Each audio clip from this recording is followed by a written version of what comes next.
But I think the development of full artificial intelligence will spell the end of the human race. It's a flying object, and we don't know what it is. I would hope somebody's checking it out. It was a rocket or whatever, but incredibly fast, opposite direction.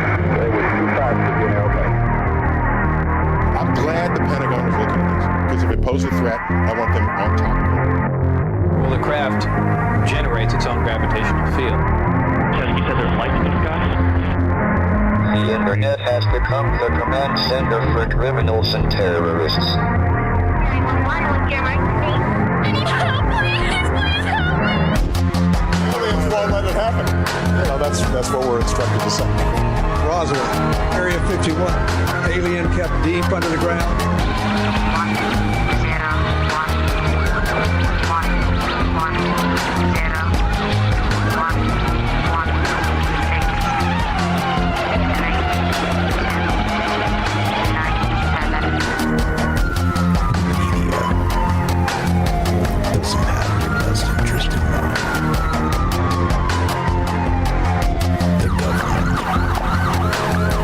self-serving. You're here for a reason. You're listening to Troubled Minds Radio.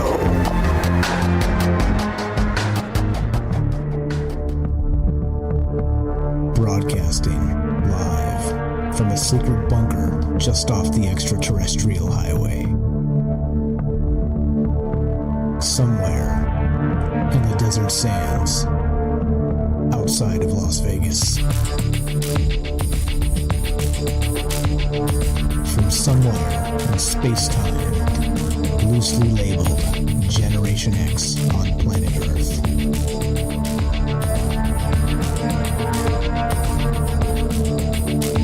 And asking questions of you in earnest into the digital darkness.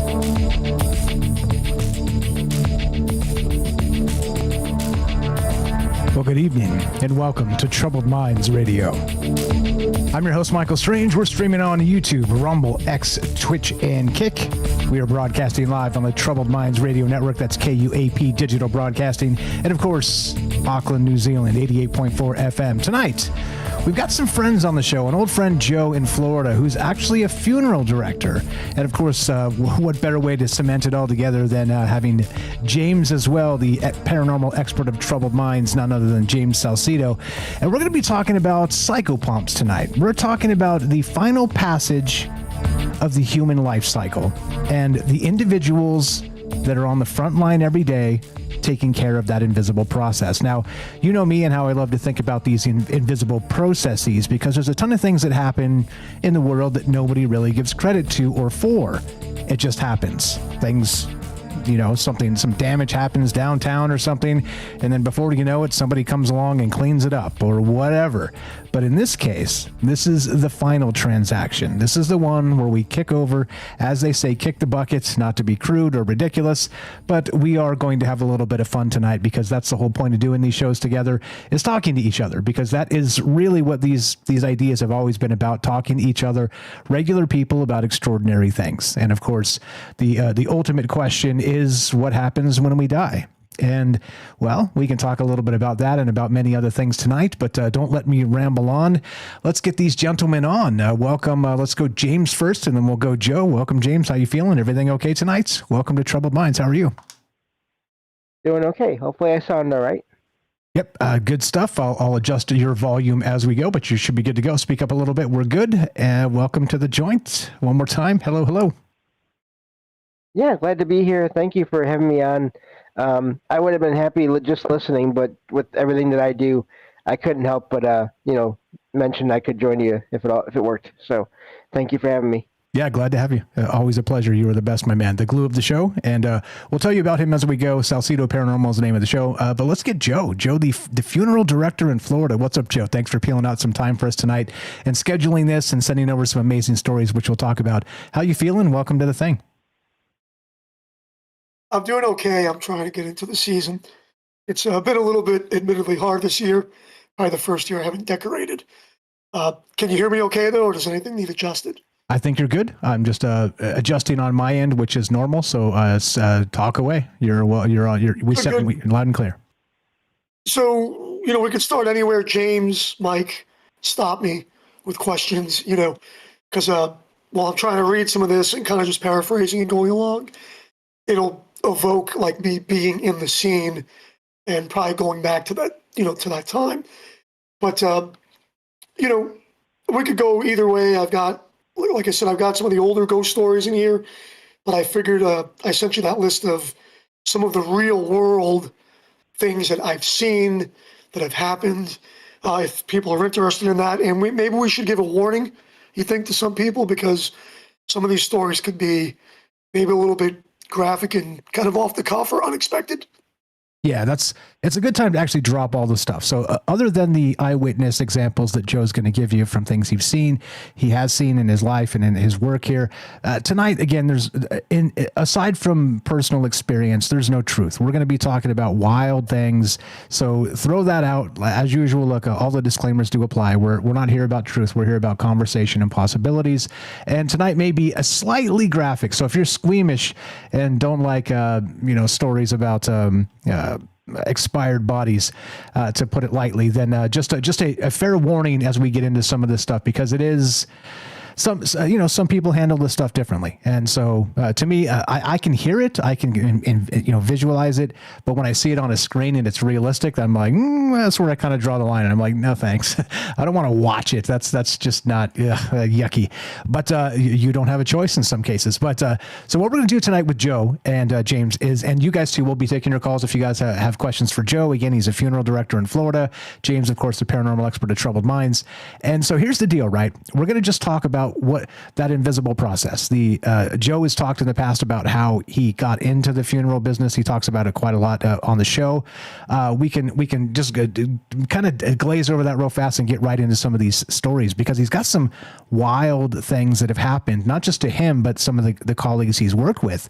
And also I went and dug up some other sort of accounts of these types of things, other funeral directors, things they've said from Reddit and some of these other places. So take that again with a grain of salt, because we can't verify that. We don't know those people. But again, I'll ask you if you've heard some of these other things and all the rest of it. And James has pulled some stuff out too. So we got a ton of stuff to get to. But how about we start with you, Joe, just real quick, and how you got into the funeral business, and then we'll get into some of the tales and some of the tropes and some of the fun. So, perfect. So, I finished college, I took the long way around. I wanted to teach history. So I have like my bachelor's was history, political science. And really wanted to teach, but I had been asked to work for actually an agency and other things because it was after 9/11. But wanting to teach was probably something I wanted to do. I did a paper on labor and everything. And when I finished college, I ended up teaching Spanish at a Catholic school. It's probably the only job I could find at the time. So started working at a funeral home part-time in mid-North Florida. We could say it was Spring Hill, Hudson. And a disclaimer, none of these stories have to do with the people I work for now.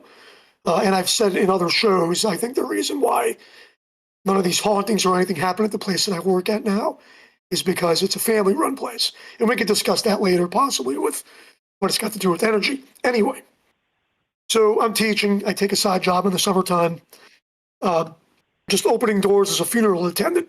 And I just jumped in. I'm like, it's extra money. It's easy. I can work when I want to. That was it. So I was doing that, and then we had all the salespeople clear out, which salespeople are not licensed funeral directors. They could have been selling furniture the day before, but here they are selling cemetery and funerals, because you could sell things on a pre-need basis. Anyhow, a lot of those people end up being dishonest. They quit for whatever reason, and I kind of got thrown in. They're like, hey, do you want to try sales? So there was no sales crew. I jumped in, and I started learning unbeknownst to me. I mean, the commissions were good, and I sold honestly because I didn't know any better, when you're getting taught and all these things. So I started learning the cemetery and started learning things. And basically, as I was going along with that, I didn't go back to the job teaching because there were some months that I was making like thousands of dollars. And, you know, I was outspending it. Who knew? But I was doing well at it. So then I was getting ready to quit and move to the county I live in now. So getting ready to quit, and the sales manager wants to keep me. And he goes, hey, there's a job opening at the crematory. Now, I had no clue. I had no clue what to expect. You know, I was dating somebody that I'm married to now, and she wanted me to move closer. So I just jumped in. You just jump in, right? Doors open, one door opens, another door opens. You kind of just go in and you get in on it. So go to work at the crematory, and now I'm full-time. Now I got steady income, which was good to have steady income versus commission, but I'm learning something new. So I'm challenged again, and I'm enjoying it. But I didn't put this in the storyline. We could ask, how did I get the job in the crematory? Now, a lot of times in the crematory, either people quit like they quit any job, or they get fired for something that's typically not good. And if you've never been in a crematory, it should be done where there's one body put in at a time into the retort. And when that's done, those cremated remains have to be swept out. There are bones left, and there's ashes. So you try to sweep it out. You try to vacuum it out. You try to get everything out. So apparently the guy that I replaced, he was outside in the evening, probably smoked a little bit, did a little stuff he shouldn't have been doing, had been in trouble before, and he goes to do a cremation, but he forgets to empty out the machine from the previous 2 cremations, is what it turned out. Oh my goodness. So I found all of this out later. And basically what happens is you have a chute at the end of it could be in the front of the machine or the end of the machine, depending on how the machines are made. So with ours, you swept them out the back. And then you would also use, if they're doing it right, you would use like a high temperature shop vac. It was like a steel vacuum with probably like a Teflon coated filter. It was like a paper filter, but it was fire resistant or heat resistant. Anyway, by the time he was done, there were 3 bodies or 3 sets of ashes that got caught in the chute. In other words, the long bones got stuck in the chute. And by the time they realized it, there were 3 bodies in there. I had not been working there, mind you. I was replacing that guy, but that's what we found out. And anyway, those families got everything refunded. I don't think there was a lawsuit. Maybe they settled. I don't know. But that's how careless. It's a very simple job, but it just takes a split second to be that careless with somebody's loved one. Yeah. So some things are across the board on any industry, and it's so hard to find good help these days is the thing that sticks all the way around no matter what you're doing. That's a fact. That's exactly it. So, so that's basically how I got into it. And then I went to school full time to get my certificate, for cremation and embalming. And without getting into all those stories, because those are more just like general life stories. Companies get sold and you get transferred and things like that. But a lot of these things through the years, some of the stories stick out. Some of them are sad. I won't say the real sad one that I discussed with you Saturday. Some are not. The beat goes on, and in the world where we cannot agree, and I'm just reading from what I had written, but in something that we can't agree, I would say none of us are going to make it out of here alive, But then again, there's a chance you might get raptured. And if that's the case, that just means peace and quiet for me. Most of these stories are going to be anonymous. Some might be a recollection of dreams. Some you might have heard before as ghost stories, if I get into those. But some of them are graphic. Anyway, we all know the story of Frankenstein. Go ahead. Just real quick, I think we missed Rapture Day. That's the day I was recording the podcast with Ray K. Shout out Ray K. We missed Rapture Day. So I think the Rapture thing might be behind us. No, I'm just kidding. Go ahead, sir. Sorry about that. I just had to make the joke.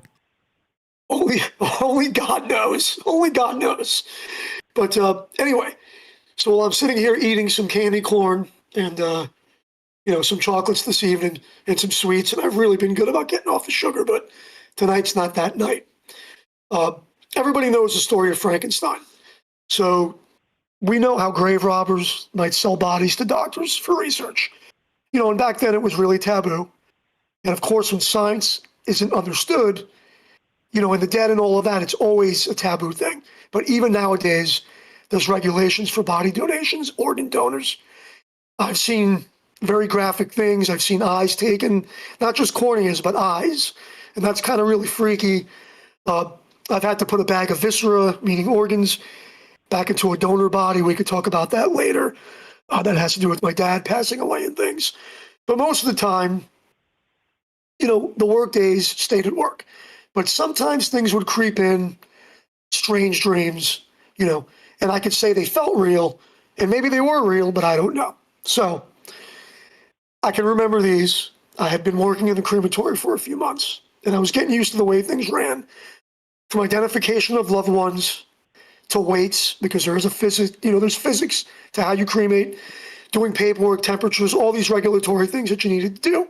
But it was surreal putting somebody into a fire. It was surreal opening up a machine door and having a loader, which every time I loaded a box in, it reminded me of Star Trek or being in a submarine and loading a torpedo tube.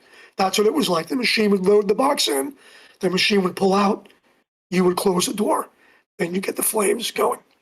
But cremation is something we've done forever, So I'd open the boxes, I'd see people usually looking like they were just asleep, but sometimes some of them died in accidents, whether it was car accidents, suicides, explosions I've had, and sometimes you'd have a rough day. And one day I had a pretty rough day. It wasn't bad, it was more surreal, and I come home and I turn on the TV and Frankenstein is playing. So I just watch Frankenstein. It'd been a long day, and I get off to bed. And I didn't really have an outlet, except in my dreams. So in my dreams, or not, that night I'm back in the crematory. And it's business as usual, except my partner, and his name is Daryl. You could picture him as, I forget the actor. He passed away. He was the actor in The Green Mile and in Armageddon. You know who I'm talking about? I don't. It's been a long time. The African-American gentleman, the big guy. Oh, the big guy. Yeah. Okay. I'll get his name. Get his name from The Green Mile. I know my buddy Daryl was like that big, he's a big dude, and I'm not a big guy, right? So, but we'd always have a good time. He was good-natured, and he would tell me stories about the Hat Man and about getting out of Chicago and all these things. But anyway. Got it. Michael Clark Duncan. Yeah, Michael Clark Duncan. So he's calling me in to the cooler. And on occasion, if we needed to do a double identification, like we weren't sure if this picture matched this, or if this ankle bracelet matched the name, we'd do like a double take, like a double ID and things. So while we're in there, I get back into the cooler to help identify somebody. As I walk into this dimly lit cooler that's got racks on both sides that could hold about 100 people, right? I see the rectangle cardboard alternative box. It's on the lift, ready to go. So as we open the box, I am shocked to see that something is missing in that box. And while I'm in a bit of a shock, looking in the box saying, oh my God, my mind is trying to register what is going on here, because this isn't what you usually see. Okay. I look up and my partner is shaking what appears to be, he's shaking the hand of an unattached arm. Okay. So as he's looking up and he's casually shaking his whole unattached arm, he looks at me and says, how do you do? And how do you react to that? How do you do? Exactly. The rim shot. That's how you react to that. Yeah, I mean, and this is the thing too. Some of these stories are obviously dark, but humorously dark, and these are the types of things you end up seeing on a daily basis. We're kind of getting down the bottom of the hour here. Got about 5 minutes left. Let's peel some time off, round that out real quick, and let's give some time for James to kind of add some information here. We are taking your calls tonight, guys. If you want to be part of the conversation, you have questions for myself, for Joe or James or James. 702-957-1037. Click the Discord link at troubledminds.org. Just put your hand up on the Discord. Go ahead and finish that up, Joe. And that's a crazy tale, but then leave some room for James. So basically, he's there holding the arm, and what can I do? I screamed and laughed. You want to talk about mixed emotions? I scream and laugh. I run out of the cooler. So apparently the torso was donated to science. All I literally had in that box was a pair of arms and a pair of legs. Very hard to technically identify, but a missing torso was identification enough. So I woke up wondering if that torso was being used for something like Frankenstein or maybe helping the next round of medical students. So that's the end of that little notated story. Perfect. And we've got plenty more coming. Again, we're here with Joe in Florida tonight, the funeral director, and he's telling not just personal experiences, possibly how the dream realm kind of impacts him as part of it, and of course, the haunted tropes of the funeral game. So, James, what you got on that? Thanks for being patient. We got about 3.5 minutes left. If you got anything, go right ahead, sir. Oh, just that's. I can't imagine. There's all this energy that goes into everything that we do, and when it comes to jobs or whatever we're doing, and so I can't imagine the energy that is involved with all that, and what may be sort of lingering with the remains of an individual after they passed, and how those could all interact. I just wanted to point out, there are so many accounts. And it's not every time I look into things, but many accounts of just anomalous sounds or apparitions or different things happening in and around funeral homes. Through the research I do for my show and everything, every once in a while I find one. And a lot of them have the same things. So I won't have a ton to go into tonight. I do have one story, but I figured maybe it's better to save it for later just because it's so unique from what I found, and looking forward to the rest of the show. Yeah, but not only that, a lot of these, I like to call them tropes. Of course, it may not be fair, but a lot of the same cycles and patterns come out of these funeral homes. There's a ton of stories that are part of it. And again, as being the paranormal expert, that's why we have here, of course, again, not just because we love you and you're fantastic, but because you've got an unbelievable insight into some of these things that we might miss. So if you see something, by all means, jump in here and let us know, hey, by the way, this is a thing. I've read some of these tales or experiences or whatever they are. And this also is a thing because, I mean, of all the haunted places we talk about, prisons, we talked about museums last night. There's so many things you can talk about in terms of, battlefields being haunted, but certainly the funeral homes got to be top of that list. And it's something that nobody talks about. And to be honest, it doesn't really enter my mind because, like I said, it's part of that invisible process. And you guys know I've talked about this a lot in the past. And so if we didn't meet Joe as part of this, as part of his everyday life, this type of stuff wouldn't kind of come to conversation, to the top of our minds to kind of handle this and process this together with him. Joe, go ahead. Got about a minute left if you got anything to add to that, and then we'll take a break and we'll come back for some more. No, it was that particular story was just, it was a weird, bad dream, but, on occasion, people donate, and God bless them for doing that. I still, being in this business, I still ethically don't know, or I can't get an answer to if I want to donate something, because you do hear stories about people that are on the edge and they're still alive, and sometimes their organs are being harvested or they're about to be harvested and they wake up. I had somebody that worked directly with that I knew, and that had happened on more than one occasion where people woke up, and you don't ever hear that. You really don't ever hear that. And that's not to do with the funeral home. That's got to do with events that take place in a hospital. Yeah, the hospitals are another one too. Which again, so we're talking again. So I'm calling this tonight "Watched by the Dead." What funeral directors know, and wouldn't you know, we have a funeral director here with us tonight, Joe in Florida. Which we will continue with some of his personal experiences, some of the things he's learned and talked about with colleagues, and of course, we will be taking your calls if you want to be part of the conversation. You know what to do? Give us a call 702-957-1037. Click the Discord link at troubledminds.org. Be right back. More with Joe, more with James, and your calls as well when we return. More Troubled Minds coming up. See you on the other side of the break. Be right back.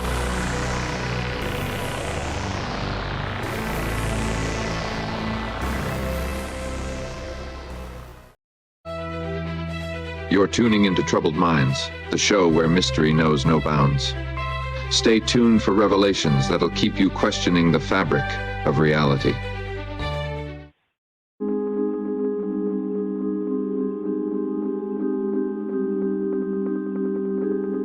In the quiet room where shadows blend, unprepared the journey's end. Ashes rise and silence speaks. Is someone watching as the veils grow weak? Soft footsteps echo in the night, hidden voices flickering light. Between two worlds we say farewell. Who's standing at the gates? Can you tell? Whisper low, a soft goodbye let it fall. Whisper low, we will listen as the lights to go.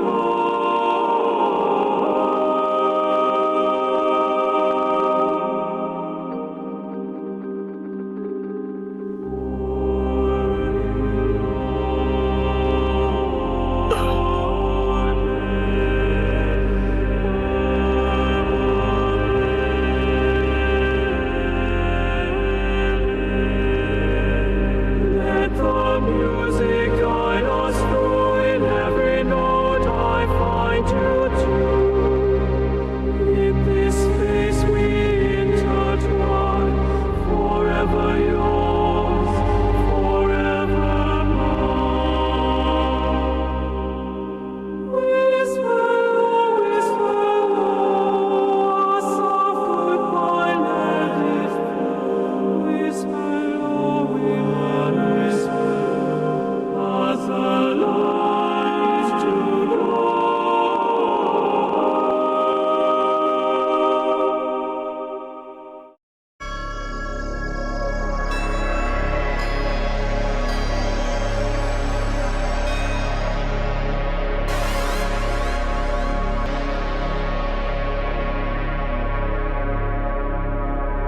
Welcome back to Troubled Minds. I'm your host, Michael Strange. We're streaming on YouTube, Rumble, X, Twitch, and Kick. We are broadcasting live on the Troubled Minds Radio Network. That's KUAP Digital Broadcasting, and of course, 88.4 FM Auckland, New Zealand. Tonight, we're here with Joe in Florida, the funeral director, and of course, James, the paranormal expert of Troubled Minds. And this is the question. It's a big one. Is it possible that those who prepare us for our final journey stand closer to the unknown than science admits? Could the presence felt in funeral homes, the strange timing of last goodbyes, and the stirring of consciousness after death hint that our experience isn't simply over when the body fails? And there you go. Lots of things to tackle with that, and lots of things on my mind. Hope you guys are well tonight. Thanks for staying up late. The camera did die. I'll fix that in a second here. But thanks for being part of this. You guys are incredible. James, anything to add? Anything you're thinking of? Any maybe ideas you kind of want to kick into this, and then we'll get into more stories from Joe. Welcome back, gentlemen. Well, it is amazing when I'm thinking about just the few accounts I found of experiences. There was one I had found a while ago. I shared on a show about a cleaning company employee that the company had a contract with a couple of, I'm not sure if they were separate funeral homes or they were just part of one chain, but they had an experience with seeing an apparition in one of them. And the one that they saw this in, it always felt weird to them. It always had sort of a heavy feeling to them. But then the other one that they worked in, they never had an experience, and it always felt light or positive overall. And I really find that fascinating. And of course, a lot of these experiences I read about, they don't mention, locations with names and all that, which I totally understand. But I wonder if, now I'm thinking about it, I wonder if one was owned by a corporation and the other was more of a family owned thing. But again, I have no idea. But I think that could be something that could determine that, could lead to maybe one type of location having activity and another maybe not. But again, with all these things, as soon as you find a pattern, you can also find the opposite pattern. So I have no idea. Yeah, well said. And we certainly will get to that. Joe's talked about that before. Joe, what's your take on that? And let's get into some more of the stuff that you sent over. Fantastic work, pre-prep on the stories and the tales there. I appreciate it very much. Welcome back. No problem. Yeah, I got a couple of other stories here. I got a bunch of stories, and then I have highlights too. But I talked about it today, what James was just talking about. And to give a couple of quick examples, I don't know if I wrote them down from like the last set of ghost stories, but it's perspective. So I only worked in 2 corporate locations until now, working for a family place. And when you're in the family place and everything is calm, and even the people that own it tell you that there's nothing there, So the perspective being that when I worked at the corporate places, I could tell you, among a bunch of stories and things that happened to me, not all bad, not all good, but the quickest examples I remember is this one woman that I worked with. She's still there. She told me that she would see a guy.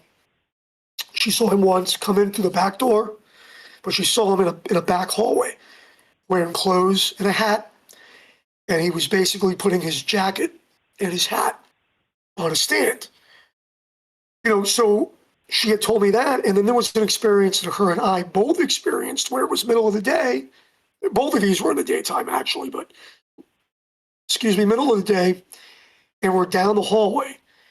And we hear the door open, which it was one of those, it was a side door, like a church door or a school door. You push the latch, like a heavy door, So we heard the door open and we heard the door slam closed. And there was nobody in the office. And we looked at each other. And that was for sure, there was nobody there. Among other things that had happened in both of those funeral homes. And then in contrast, I go to work for the excellent folks that I'm working for now. And it's just 3 of us, family run. Everybody's calm. And my theory on that is when you work for the corporate place, it's never hardly a positive energy because you have real life people pushing you to push the family into buying things they don't need. You understand? Yeah. So there's a lot of pressure. So funeral directors for corporate places, sometimes they turn into salespeople because what you don't know sitting on the other side of the table is they're only going to show you packages. And while that might be something you may want, but they're not showing you the a la carte options. They're going to omit what might be cheaper and push you into a package. And if they sell that, they actually make a commission. So they'll make their base pay and they'll make a commission. And if you ever go on Indeed, kind of getting into the weeds, but if you go on Indeed or you're looking for a job, a lot of the corporate places will not show what the pay is. Or if they show the pay, it might say up to this much. And then that's when you have to figure out, well, is that going to be commission?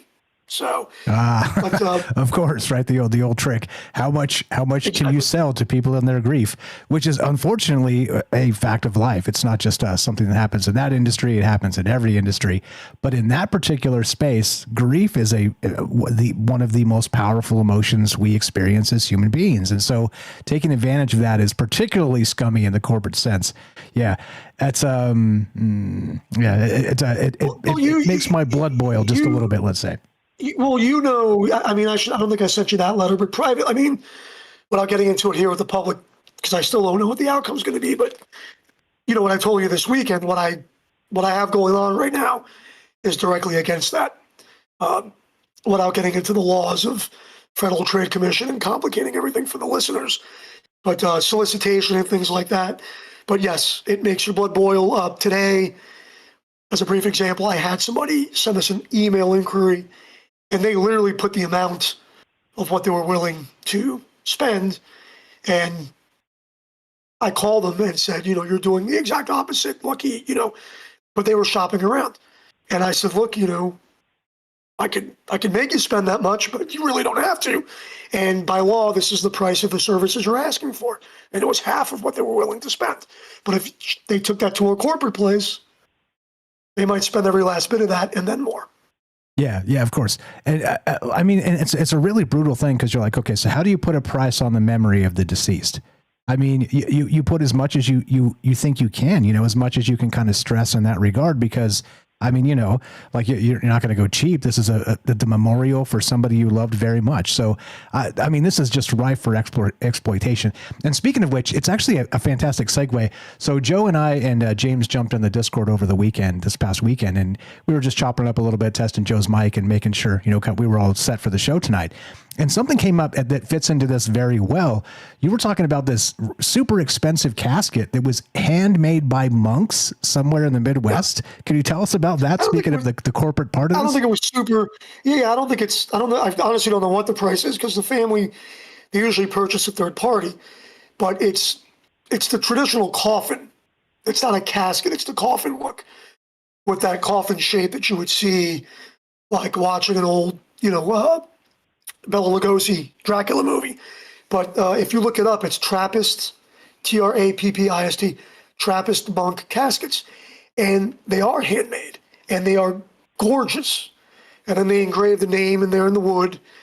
And like the one that we had last week, the wood had like a knot in it. And the knot, sometimes a knot will come out of the wood. And you can look at it as a defect, but it's not. They put a lot of work into that. And they're just gorgeous and almost, I'm not a wood guy. I prefer the metal. But when I look at some wood caskets and these particular coffins, it just seems a shame to put them in the ground, But again, when you look at it and somebody wants to purchase that for their loved one, it's out of respect. It's not, it's out of respect. It's because they're able to do it. And it's not that other families disrespect it, because some families just go with a minimum casket, and that's absolutely fine. Okay, because if it meets what you need, that's fine. I don't want to put anybody in the bank, in bankruptcy. But the Trappist casket, if you look it up, now some people put the picture up there. Ray K did.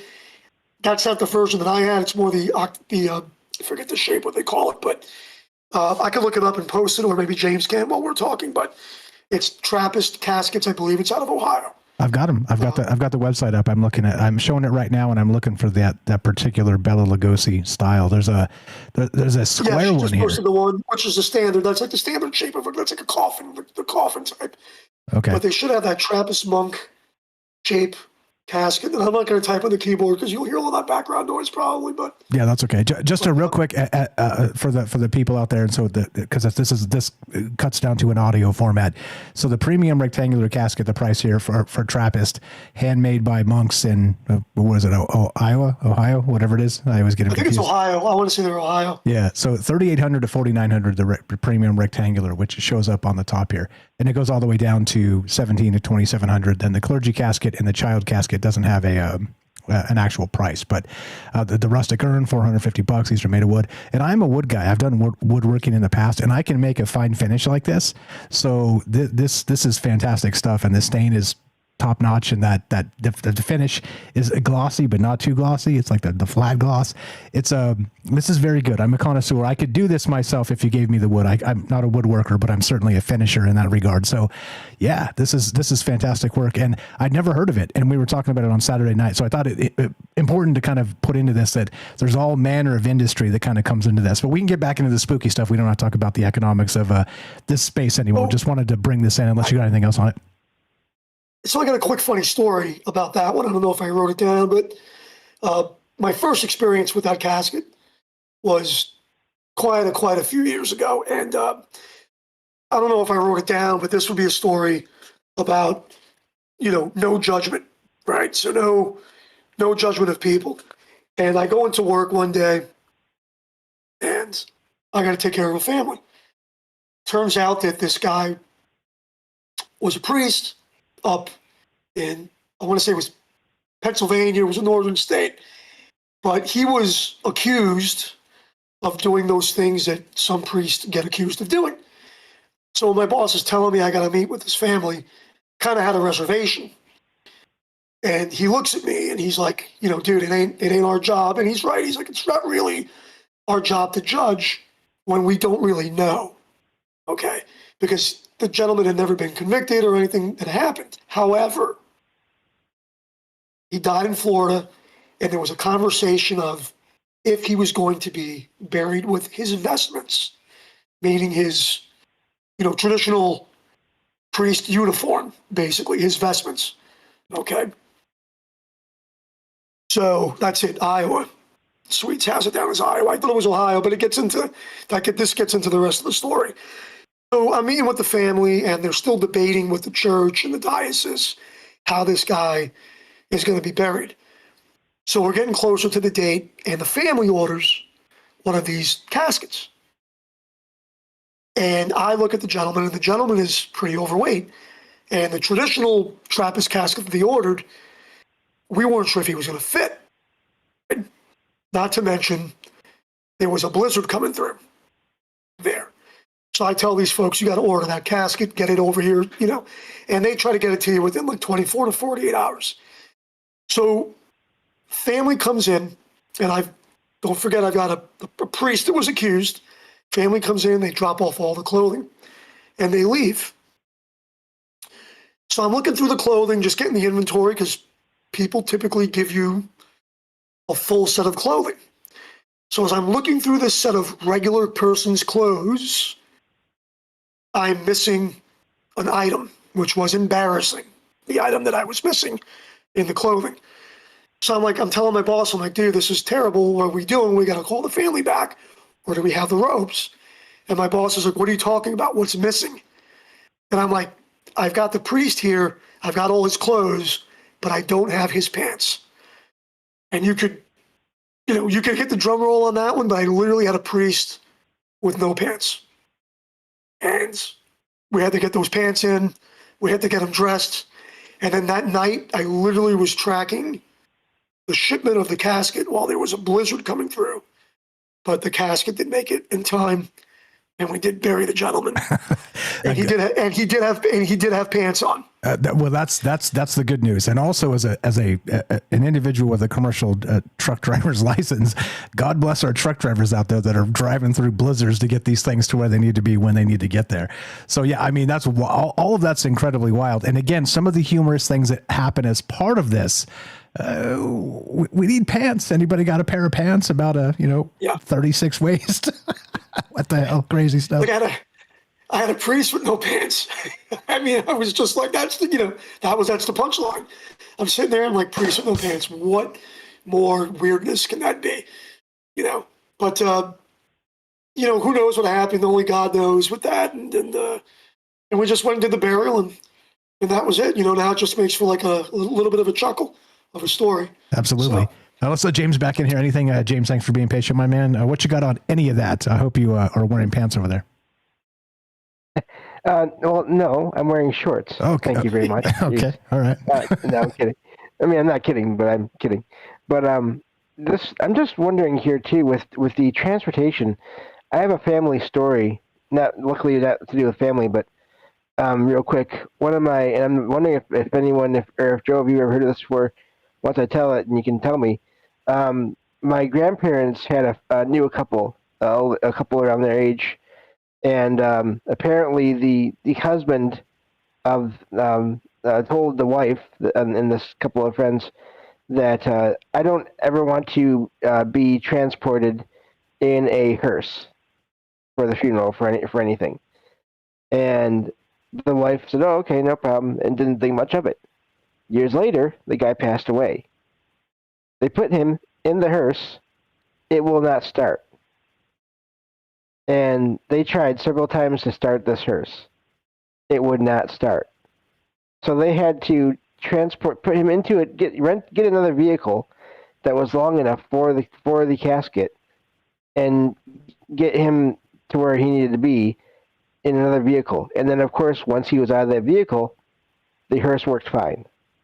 Not even joking. Of course it did. No, that's the last message. I mean, that's some people, I believe. I mean, we could talk about that. That the soul kind of sticks around for a little bit, whatever that is that you can. But that's a message. I mean, that's just as strange, if not stranger, than the ones that I've seen. That the hearse not starting, but I've seen things like that in the funeral home. I've seen books fall off the shelf or be upside down when I know I put the register book this way, and I come in the next morning and the lights are flickering and the register book is another way, right? I've seen that, so I believe it, and I think no matter what your belief is in a direct God or the God out of the Bible or whatever it is, I think there's, whether you want to call it conscious energy, hopefully it's conscious energy, that maybe could affect things.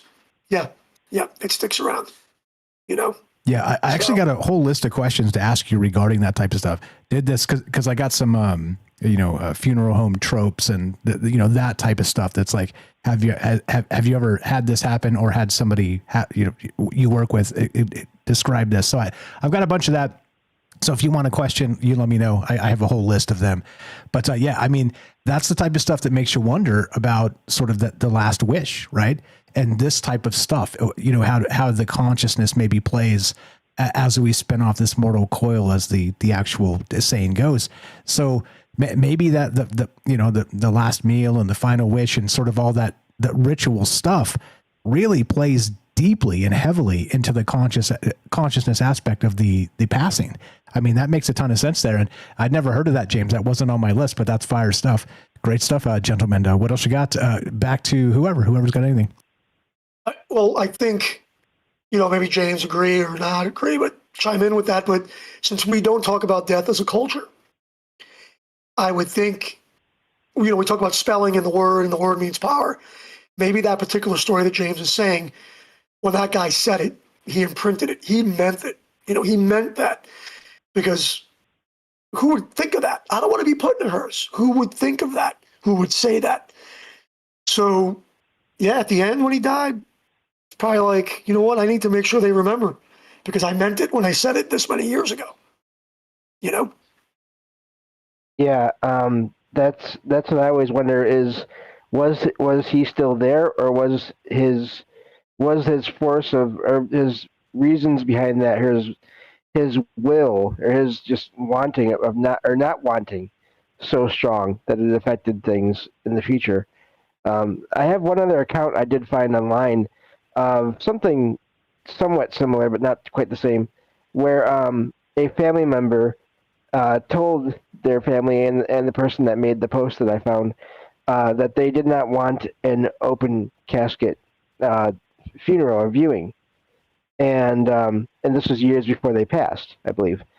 And when they did everything and set everything up, the family either forgot or didn't think it was a big deal. I don't know. They didn't say.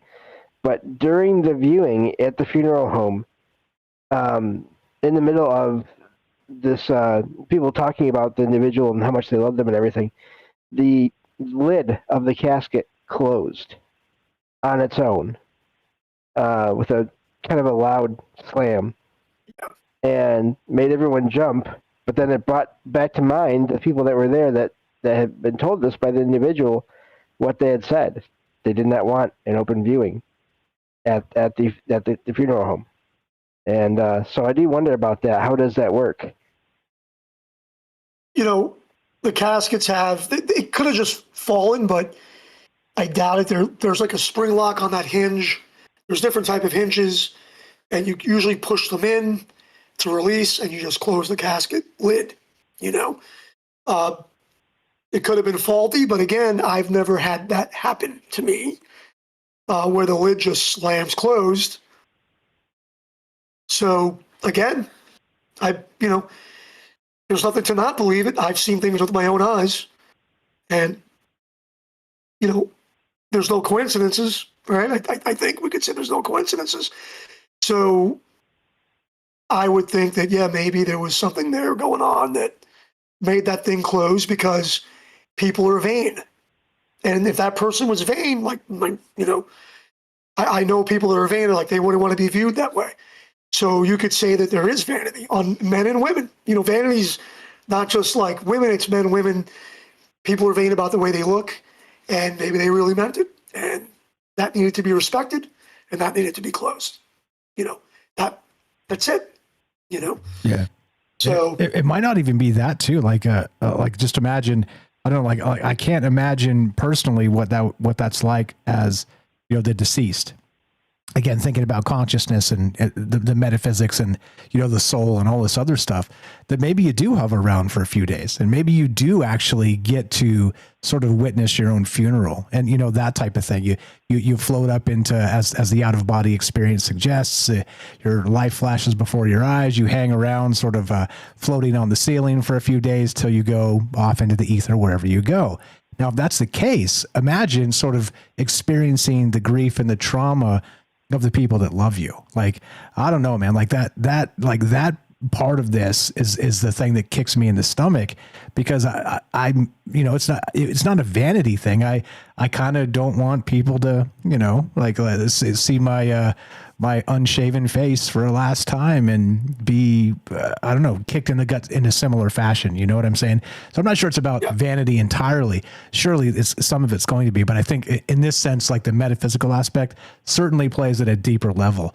Got about a minute left. So if you got a final thought, go ahead and we'll get back to some of the great stuff that you've got. And I've got some questions. I know James has some questions, but we are taking your calls tonight, guys. If you got questions for Joe, myself, or James, 702-957-1037. You can click the Discord link at troubledminds.org, or if you're already on the Discord, put your hand up. Go ahead, Joe. Final thought, about a minute, and then we'll come back after the break.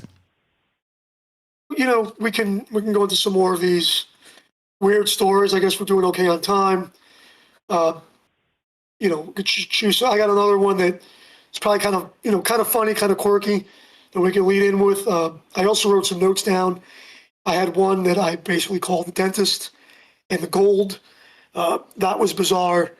But we can get into that after the break if you want to, about why somebody's son wanted to retrieve the gold out of their teeth, which is really minimal, really. And it kind of drove me nuts, and it still drives me nuts. And that's why I probably wrote a note down about it. But yeah, that's it. And if there's some questions or something, we can talk about it to the limit of, my knowledge and James's knowledge and what we think. And if we want to get into some of the ghost stories, and I can repeat kind of, we could do that too, because as you know, I've seen some pretty weird stuff and had some weird things, and I even had something weird happen not too long ago. So perfect. Fantastic. You guys are all radio pros now. Appreciate the brevity when necessary, and rolling with the punches, and me yammering on and all the rest of it. You guys are great. We're talking, again, we're here with Joe tonight, who's a funeral director in Florida. Of course, James, the paranormal expert at Troubled Minds. And we're talking what funeral directors know. What do you think happens at our passing? And do you think there is a resonant energy that sticks around in the places that process the psychopomp space? Love to hear your thoughts. 702-957-1037. Click the Discord link at troubledminds.org. Be right back. More on the way. Do not go anywhere.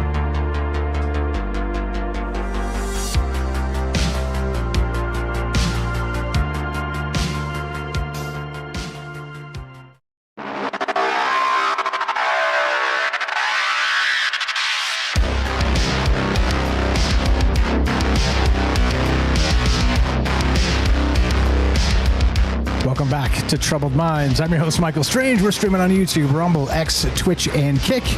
We are broadcasting live on the Troubled Minds Radio Network. That's KUAP Digital Broadcasting and 88.4 FM Auckland, New Zealand. Tonight, we're talking, I'm calling this Watched by the Dead. What funeral directors know? Now, how would I know? I wouldn't. But as luck would have it, we have a good friend, Joe in Florida, who is a funeral director and has been for basically as long as I've known him, 7-ish years. He's been a great contributor to the show in a lot of different ways. But there's a lot of questions regarding it, because the old tropes are that these places are haunted, that we talk about, as we talked about last night, haunted museums, or as I mentioned earlier, haunted battlefields. But certainly when you have these places where the freshly deceased are sort of ushered in and processed, whatever that looks like in the modern realm, well, maybe this is kind of rife for a haunting.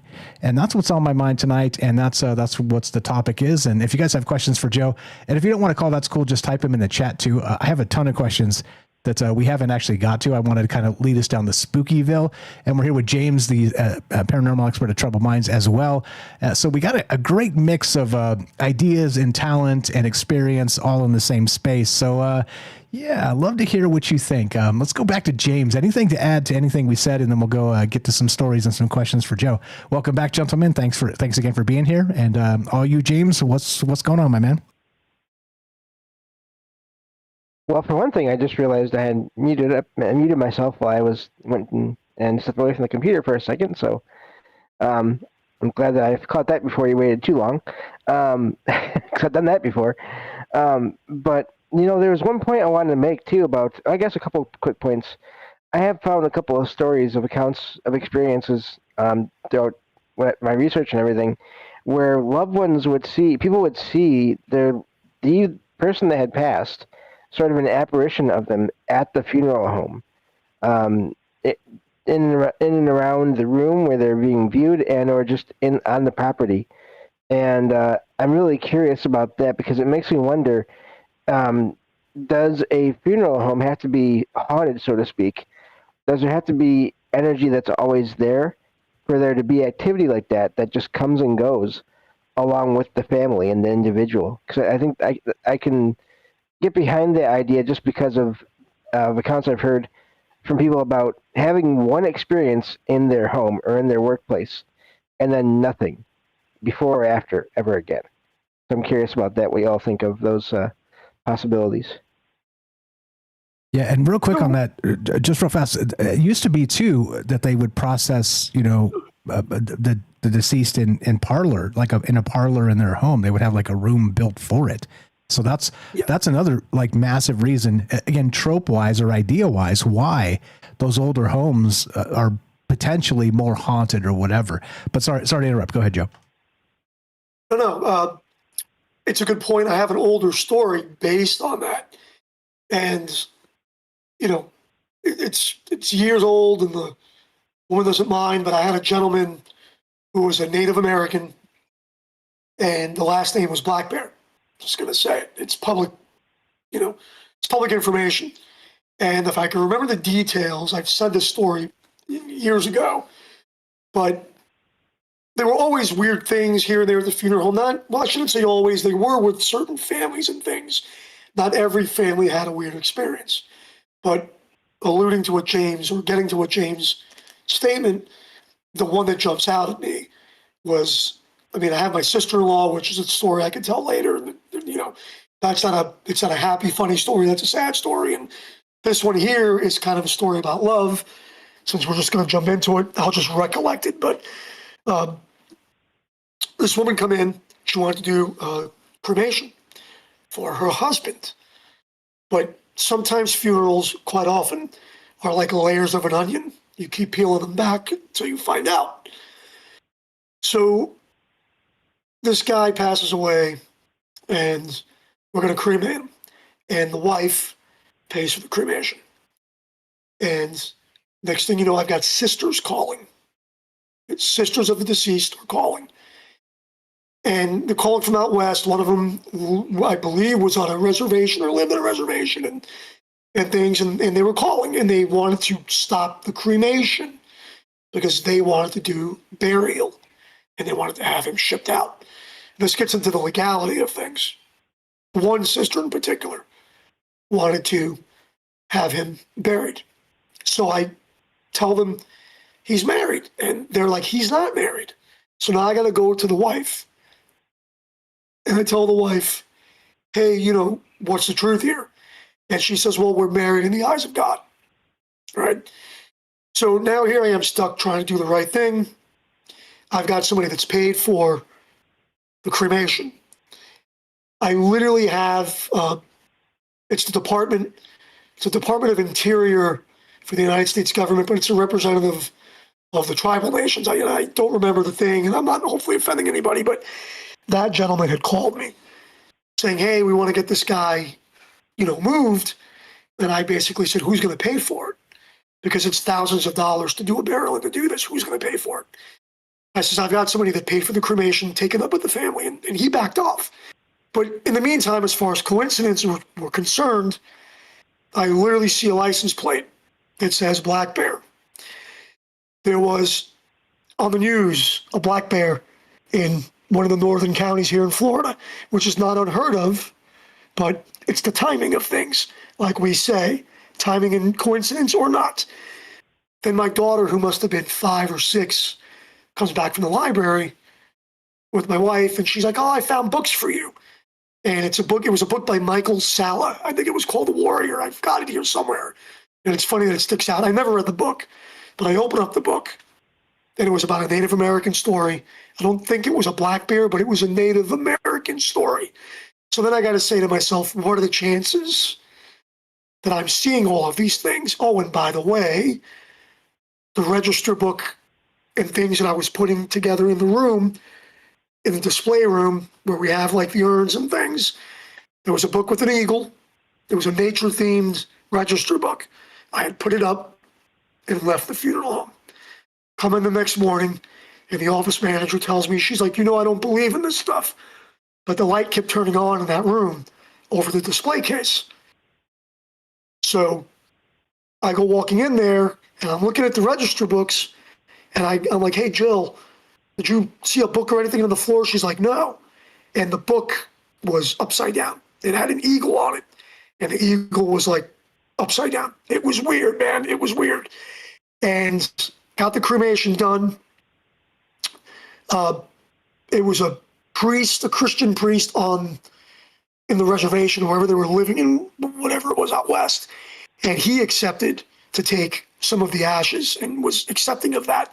So once I felt that we got this religious acceptance, the wife did something with part of his ashes here on some sacred grounds, and the rest of his family was able to do something with the ashes there.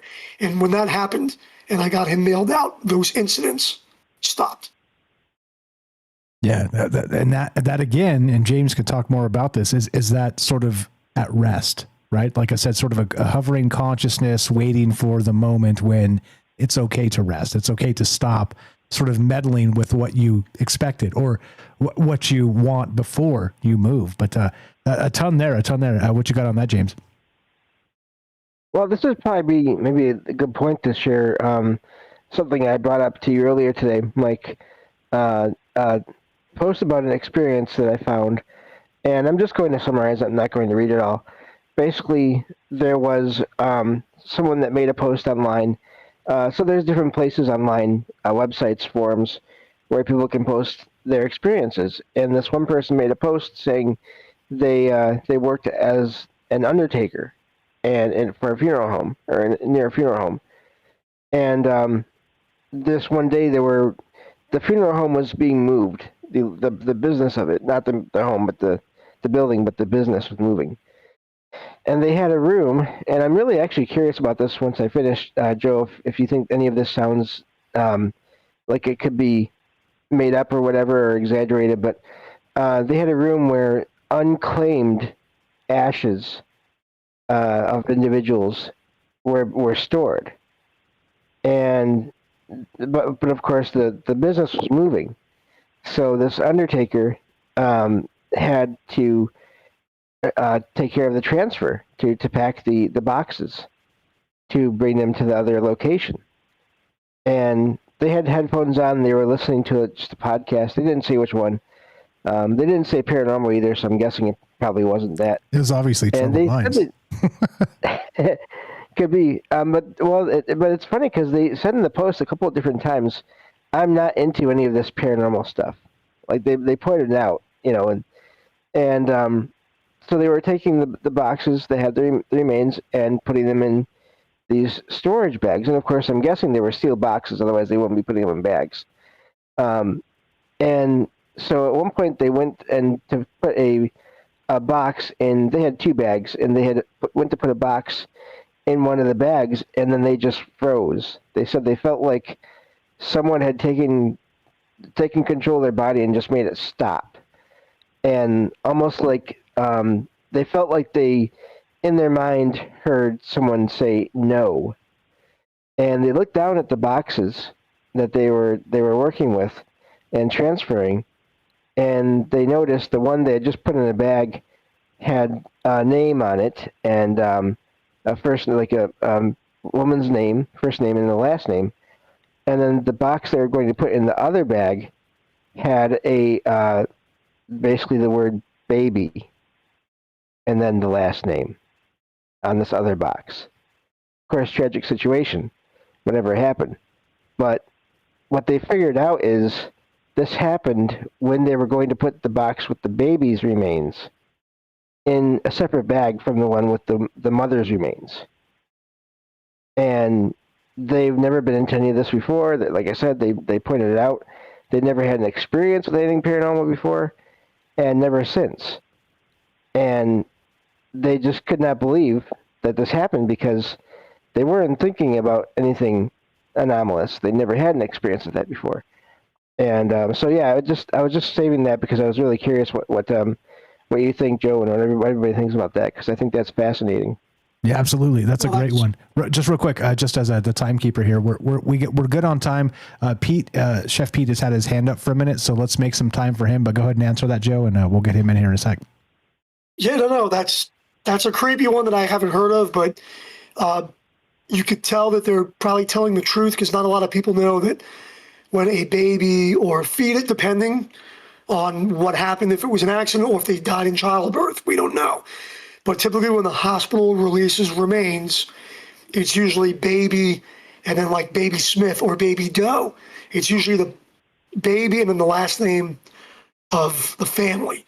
And then when we get to the funeral home, if we're doing cremation and things, the family could give the baby a name and adjust that on if there's a fetal death certificate or a regular death certificate. But just based on what you've told me with that accuracy, I wouldn't disbelieve the story. It's kind of that's a creepy one, but one could say that energy again was surrounding for that long, and probably kind of a shame and scary, because we do have a repository, not a repository I should say, but we do have a cabinet that will hold on to cremated remains, and we keep them inventoried.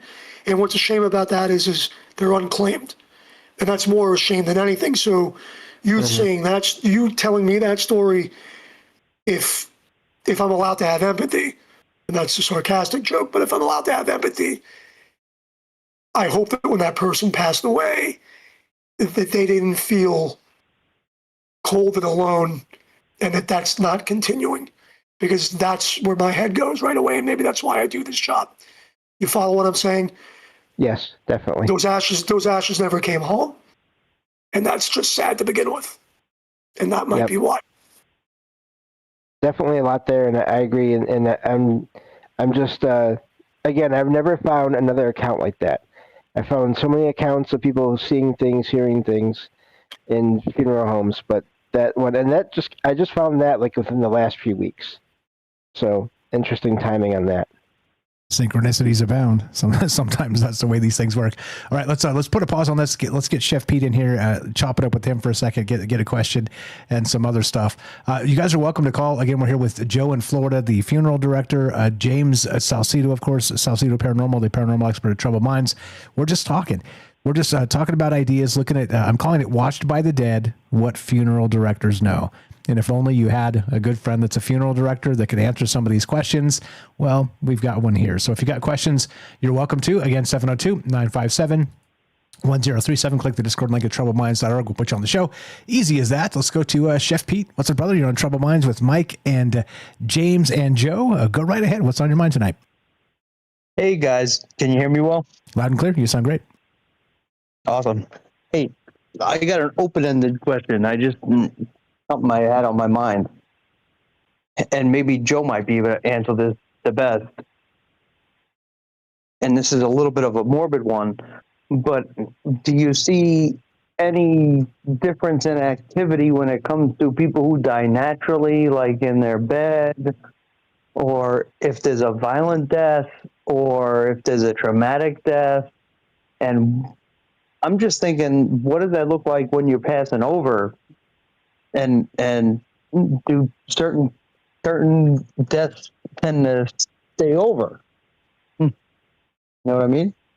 Yeah, so if I'm hearing you correctly, if it's more trauma, like, I mean, like, let's face it, we're dying, right?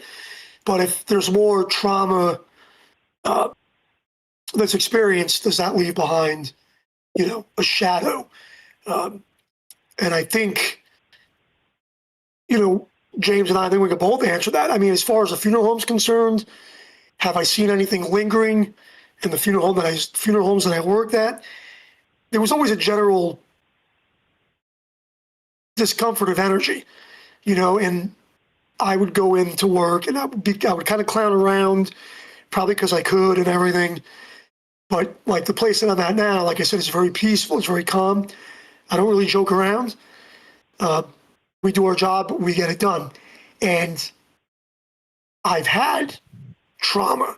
I've seen people that were traumatized in jail. And the medical examiner says one thing, but there's a private autopsy saying something else. I've seen all of that. But would it cast a shadow on a funeral home? I don't doubt that it would. In the ones that I've seen, I don't think anything lingered. Whether people die in their sleep or they die traumatically, I would just see some energy here and there. It wasn't with a lot of families. You'd see lights flickering on and off, or coincidences, which again are synchronicities. But if it gets into violent things, I had a story about that with the Missouri State Penitentiary, where I didn't even know. I mean, I'm kind of getting on a side note, but middle of the day, I'm visiting my wife's cousin in Missouri, and we're driving in front of the penitentiary because we're just driving around, just showing us around. And I literally just see a shadow just fall out of the building.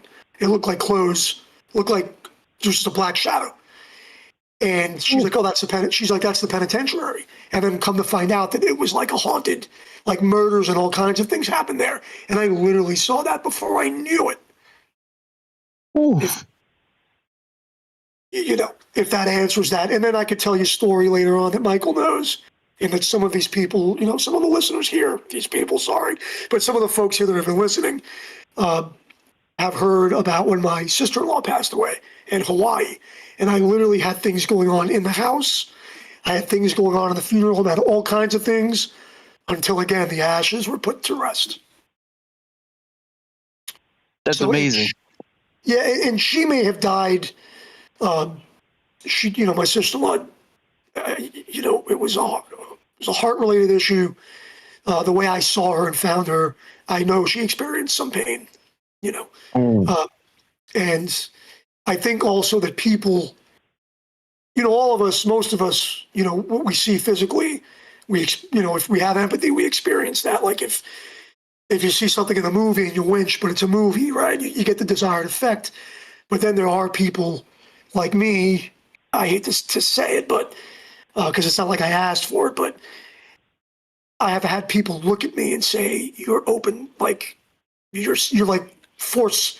I hate to use the bullshit, thing, but you're like force sensitive, because in my family it runs where we hear the knocking and things like that. But it's a good question. It's a fair question. And then what I would have to tell you is this.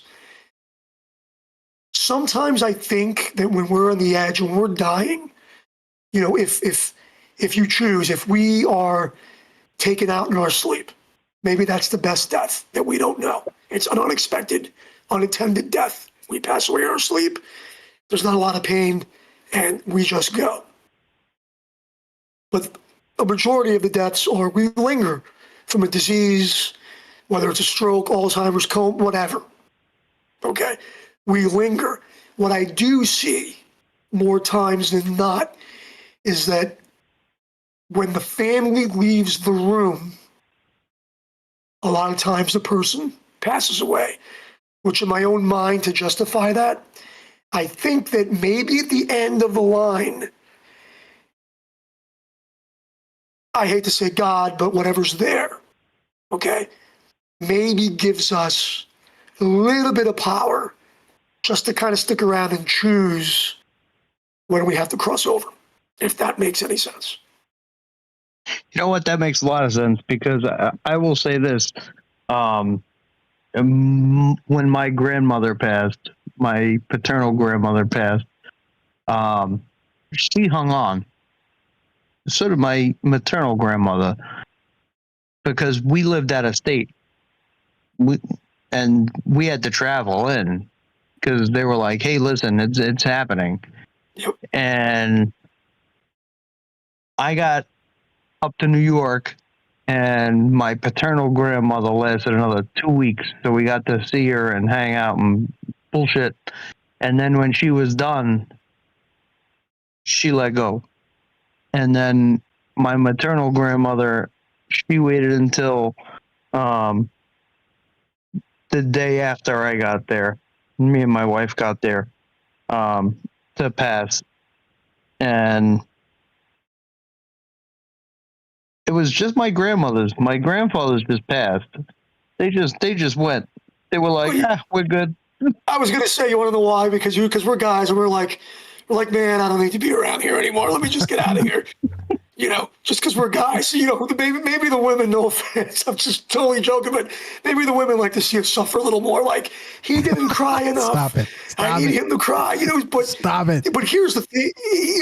Here's the thing. If it's going to give you, and this is to everybody, I'm a recovering Catholic, but what you have seen and what you've experienced is akin to yourself. But the fact that you're asking me this question, because I see it time and time again on the other side of that table, should tell you at the least that there's something else going on that we don't see.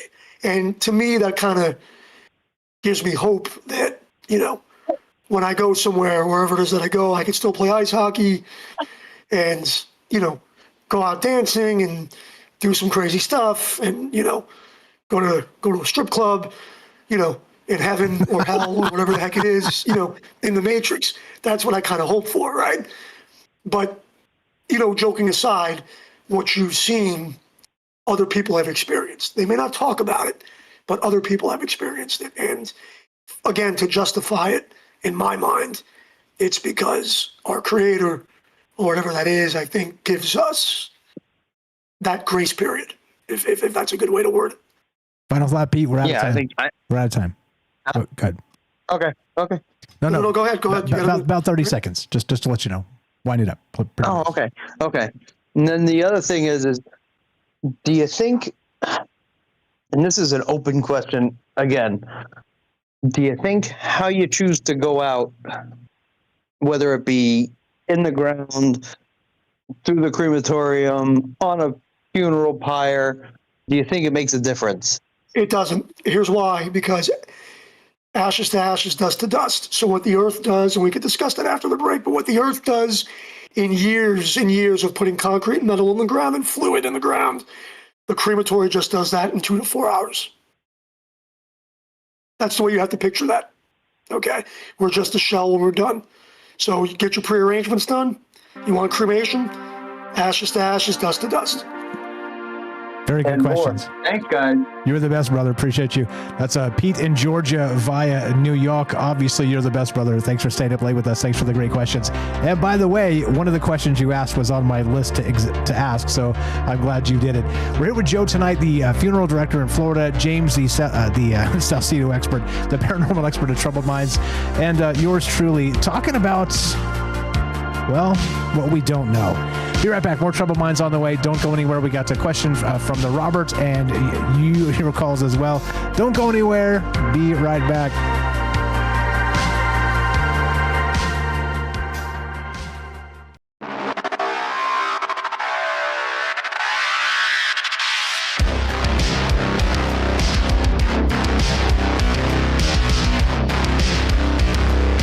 Welcome back to Troubled Minds, all the things, all the places. You know where to find us, troubledminds.org. Follow our friends, by the way. A good time to plug James Salcido, the paranormal expert at Troubled Minds. Follow him, troubledminds.org/friends or salcidoparanormal.com. He's gracious enough with his time to hang out with us tonight. And also Joe in Florida. What's up, buddy? He doesn't have a thing he's working on directly. He's just been part of this ecosystem, the Troubled Minds ecosystem, for literally years. 7-ish years, 6.5. It's been a very long time. And it's good to make friends with open minds that are very smart, different walks of life, and look at things, you know, a little bit differently, a little bit the same. And that's why it's important that people talk to each other and not run into this, you know, the censorship regimes of the modern space that try and echo the old ways. Hey, can we echo the old ways in the best ways and make tomorrow the best of where we came from? That's what this has always been about. But that aside, tonight I'm calling this Watched by the Dead. What funeral directors know? Well, if only we knew a funeral director. And we do. We get Joe in Florida with us tonight. A question coming up from Robert, just to let you guys know. So we'll get to him momentarily. James, anything to add real quick? We'll go back to Joe, and then we'll get a question from Robert. Welcome back, gentlemen. Thanks for peeling out time for us, sharing your ideas and your expertise. And James, welcome back to the joint. What's on your mind? Go ahead. Yeah, great call from Chef Pete. I did want to add, too, to that. I haven't heard so much about... the things, the words are hard. The way in which the person passes having an effect on the funeral home so much as I have heard of that having an effect on the place where they passed, or their home in some cases, exactly. Both those places. Yeah. And so and again, not to say that it's not possible, just based on all the accounts of experiences I read and hear about.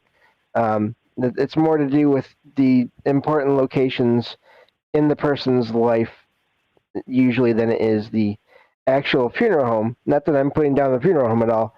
I'm just saying in terms of paranormal activity, it's more related to those places from what I've heard. Go ahead, Joe. Got anything on that? No, I mean, it's true. I'm writing something down from Chef Pete that he just posted because I think I'm going to have family going over to Savannah, so I might have them pay a visit. This chocolate thing here, but yeah, that's what I was kind of alluding to with that story about the prison. You know, when I was in Missouri, just to kind of get a little more detail of that story. Again, we're driving around, and I'm talking to somebody in the car, and my kids, like the whole family's in the car. And I look up and I'm like, did anybody just see that? And the prison's been sitting empty. There's nobody in the area. And it just looked like somebody threw a bag of clothes or something out of like the third or fourth story of that prison. And when I started looking up that prison, there had been murders in that prison. I think people had escaped the prison and were committing murders in the town at one point in time. It was pretty wild. So again, imprints, you know, there's always imprints. There's a story that I have written in there. I don't know how long we're going to go with the show, but even in my own house, somebody, and we didn't know this, but somebody passed away in this house. And the neighbors kind of didn't really talk to us at first. And, you know, now the neighbor talking, and I've heard 2 stories about somebody passing away here. And I didn't know any of that. However, my mother and myself, you know, we had seen like shadow out of the corner of my eye. My mom definitely thought she saw somebody, but there was something going on here. However, my kids are in the front rooms and they don't ever wake up complaining about anything. So who knows, right? But yeah, residual energy. I think we've always, you know, I think we all believe in that. I think a shadow, an imprint. The thing that I don't get is why it repeats like a movie film. Like if they're stuck, that's what's really weird. And then also, why do ghosts have clothes? Because I don't think our clothes have a soul. And that's just my ADHD brain running about why do we see people with clothes on? Shouldn't I see all my ghosts naked? And would I really want to see that? I don't know. But anyway, I think that's a whole like deep energy thing, and we could probably do a whole show on that. Like, why do ghosts wear clothes? And and here's just a quick theory, and then we got some questions here. We're going to go to some questions, but the deal is this, right? To me, it's part of your identity, and I talk about identity a lot, right? And so Michael Strange by Dark of Night is this weird guy that's into these weird ideas. Michael Strange by day is a, very professional, quiet as much as possible. And you know what I mean? So like, and fractured identities, all the things we're always talking about, and reality anchors and all the things. But I think our identity is part of that energy. And so let's say if you spent your time, in white t-shirts and jeans your whole life, I think your ghost would probably show up in white t-shirts and jeans. And that's probably part of identity, part of the resonant energy of identity itself. If you guys got a quick take on that, but we got questions from the Robert and from David as well. But if either one of you guys tackle that, go ahead. Real quick, so then you just made me think about it. Well, how about if the ghosts aren't appearing here? How about if it's just a message from the main computer, basically just sending that signal into our brain, like basically like aliens kind of telepathy? How about if the ghosts are real, but they're not sitting here like in my house really, but they're wherever they are, but they want to be remembered. So they just kind of tickle your brain, if that makes sense. So when they tickle your brain, the memory comes out as a smell, which I've had experience with, or a vision, because they're wearing clothes. Yeah, well said. Got a take on that, James, and we'll go to some questions. Yeah, just real quick on that. I think identity is a part of it. And that's can go as far as even some apparitions have appeared to family members younger than they were when they passed. In other words, in younger, the way they maybe thought of themselves as being in their own mind, or going back to a point that they identify with more than they did their older self. So all possibilities there as well. Yeah, and that's what this is about, by the way, possibilities. And remember, though, all the disclaimers apply, no truth. And that's why this is such a refreshing conversation from everywhere else. There's a lot of propaganda out there. There's a lot of everybody knows the truth. But think about it this way. If everybody knows the truth, then, and it's all different, then what the hell does that mean? Welcome to Troubled Minds. You guys are the best. 702-957-1037. Click the Discord link at troubledminds.org. We'll put you on the show. It's as simple as that. Thanks for being patient, friends. Let's go to the Robert in Virginia. What's up, my man? You're on Troubled Minds. How are you? Just unmute and go right ahead. What do you got for whoever's here? And welcome back. Hi. Can you hear me? Loud and clear. You sound great. Okay. Have any of you ever heard of and watched a CBS comedy series called Ghosts? No. I saw a couple of episodes of it and actually enjoyed it, but I finished like probably after the first 4 or 5 episodes. Oh, it's my favorite. A little bit of it. And there's a bit in there that identifies with the idea of clothing, that we basically wear the clothes that we died in. Like, for example, one of the ghosts, he was teaching an archery class, and one of the students accidentally discharged his arrow into his throat, and that's how he died. Well, he walks around, and around the whole show with the arrow in his neck. And then there's the guy who his head was accidentally chopped off. A sword fell from a ceiling. They all died in this one place, this one estate, and a sword fell off the wall and decapitated him. So he runs around the dwelling headless, but his head is always somewhere. It's on the floor and it's talking to. It's just hilarious, and. Go ahead. I personally haven't seen it. I saw the commercial, the trailer, whatever that was, and I saw the arrow in the guy's head or whatever. When I was like, that seems cool, but I never caught up to watch it. So is it good? It's you gotta catch a few episodes of it because it's only half an hour, and it's hilarious. But you really can't appreciate it unless you like go on to the stream service. I guess it's Paramount. I think it's Paramount. Start watching. Yeah, and watch it from the beginning. Question for Joe. Yes, sir. Do you believe that when you pass away, you'll go to some kind of afterlife? I oscillate on that, but probably 70% of the time, I say yes. Now, do I believe that we'll be reincarnated? I say yes. Do I think I know what that looks like, the afterlife? I don't know. Do any of us know? You know? Yeah, but I was just sitting here thinking about, well, when Joe's time comes and he passes on, I wonder if all the people that will greet him are the people that he took care of in his funeral parlor. So thank you for putting yourself in my shoes, because I have to tell myself that, like, almost like you're coming out, and like you're coming out of the tunnel to get on the ice, or you're coming out of the tunnel to get on the field, and all of the people that know you or that you treated their family right. I mean, things aren't done for free. We charge what we charge. But I know in good conscience I could sleep at night now, right? So yes, sometimes I believe that at the end, I might have that chance to experience that, whatever that will look like.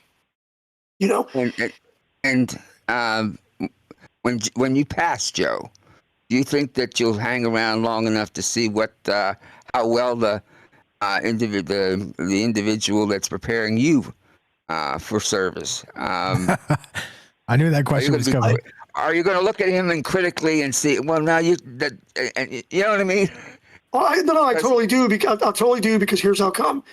There is a downturn in the quality of people that are doing this business, and I had told this to Michael on Saturday. Not that I have great power, but I didn't intend to be a funeral director. I didn't intend to do this, but it was put upon me, and I have, for now, been doing it. And every time I want to get out, I get a compliment. It's not money. Every time I want to get out, there's a letter, there's a compliment from my boss, which, they could be blowing smoke, but they're not, because I have a very good reputation. And then families also give them comments. So, there's something to be said about that. Whereas the quality of people that are coming out of the school, and Mike and I had this conversation, I am repeating myself, but sometimes they do it because they think it's cool to play with dead things. And the reality is the majority of the job is not playing with dead things. It's respecting the living and helping them to move forward. If that answers or helps you answer that question. Okay. A personal thing, a personal story, if I might, it'll take a few minutes. I am really confused by this cremation. It used to be something rare, but now it seems like it's everybody's doing that direction. And like for example, my sister, when she passed, all right, because she had no insurance, her daughter didn't have sufficient funds to purchase a plot and go through the whole ritual with the casket and stuff. And she was going to have her cremated. And that is I just couldn't handle that. So, that's my sister. So I forwarded the money to make sure she was given proper to her rest in a grave and tombstone and casket, the whole 9 yards. All right, and this is the reason why. If she would have, when people are cremated, all right, and I'm sure there's other people there are people who prefer to have it that way, and there's people who just can't afford anything better. But when that happens, and the ashes, unless they're spread, if the ashes are returned in an urn, and it's put up in the mantle, and a generation goes by, and another generation goes by, all right, and sooner or later, what's in that vase doesn't mean anything to anybody. Exactly. All right. So that's the reason it drove me crazy when I found out what was she planning for my sister. And I tried to explain to her, you've got the business of putting somebody in the ground with a stone is that it's somebody that you, in your lifetime, at least in your lifetime, you can go and see. You can go and lay flowers on. on the grave, and you can mourn. It's part of the mourning process. Yes. All right, and maybe 3 generations from now, that grave won't mean anything to anybody. But if it just that's my feelings on that. No, and so I am with you on that, but my job is to give the family the facts. Now,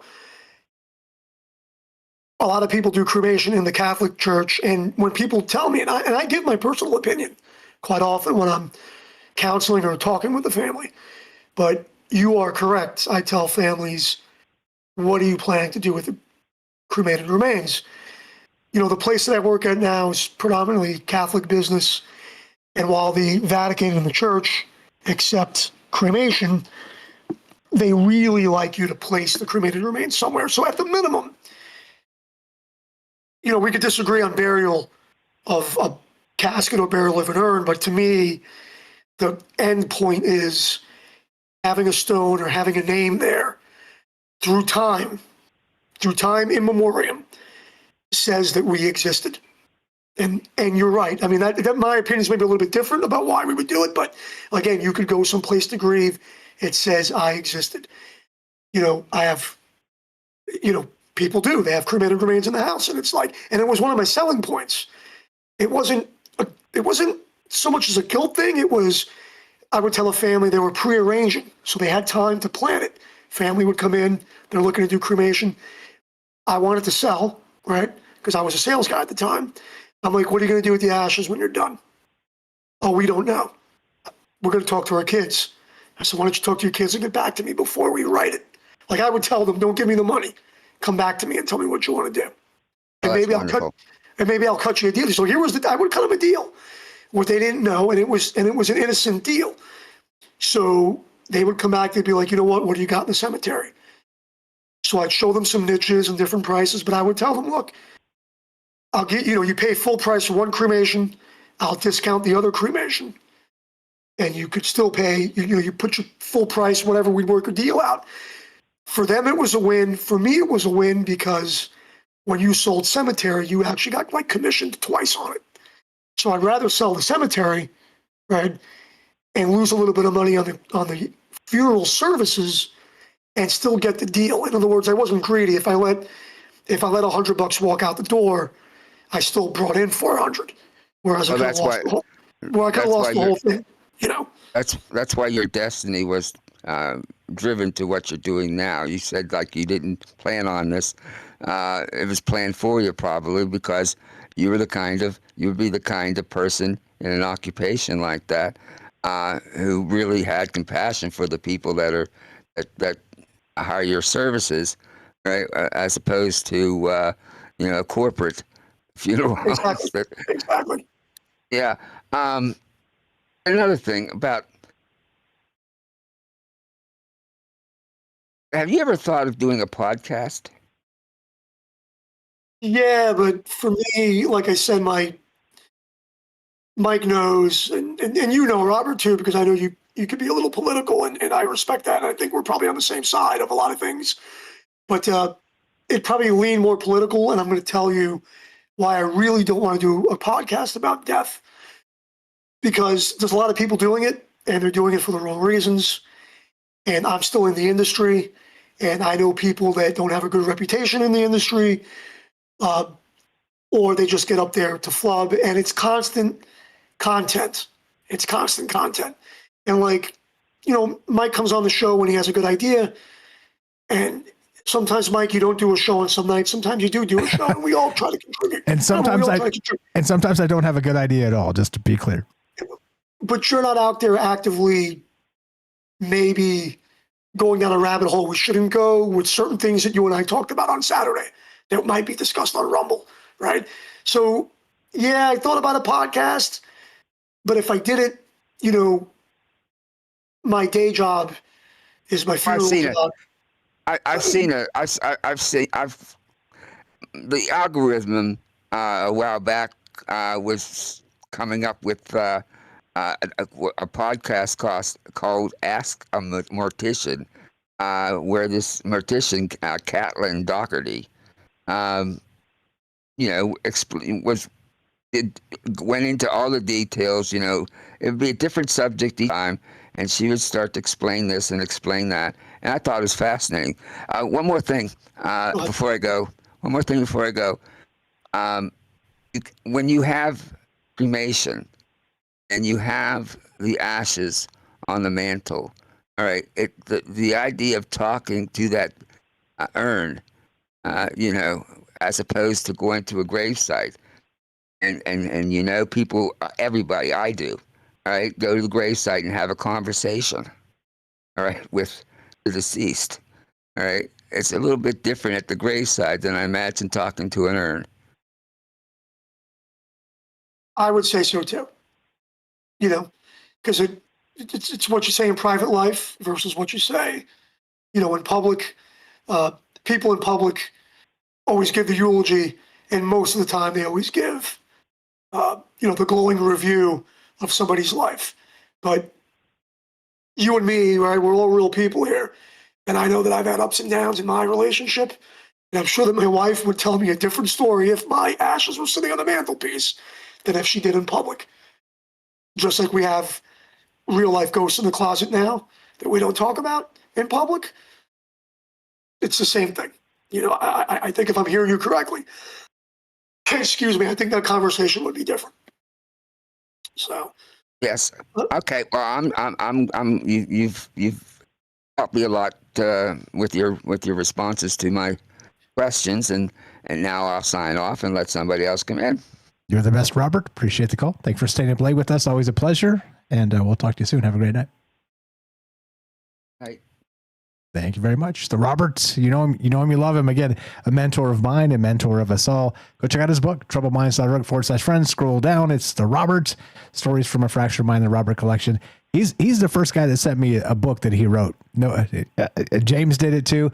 But if you guys write books, send them to me. I'll read them. And not only that, it's good.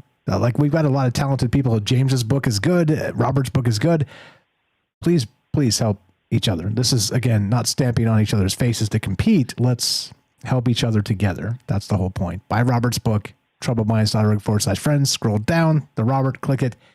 It's on Amazon. You could buy it tonight, get it tomorrow, just like James's book. Thanks again for peeling out the time, James, and always being the glue of the show and the rock here that brings me back and contributes. And hang tight, David. We are going to get to you. You got as much time as you need when we get back. James has been quiet for a minute. Anything to add to what Robert said and what Joe was saying, James? All you, and we got about a couple minutes left. And thanks for being patient and the glue of the show as usual. Oh, no problem. I don't really have any sort of personal views on everything. I'm kind of, at this point now with everything I do, I've heard so many different views that I haven't really decided what my views are on a lot of things yet. I will say that some accounts of experiences I found, it doesn't matter so much if it's an urn in a home or a grave in a cemetery.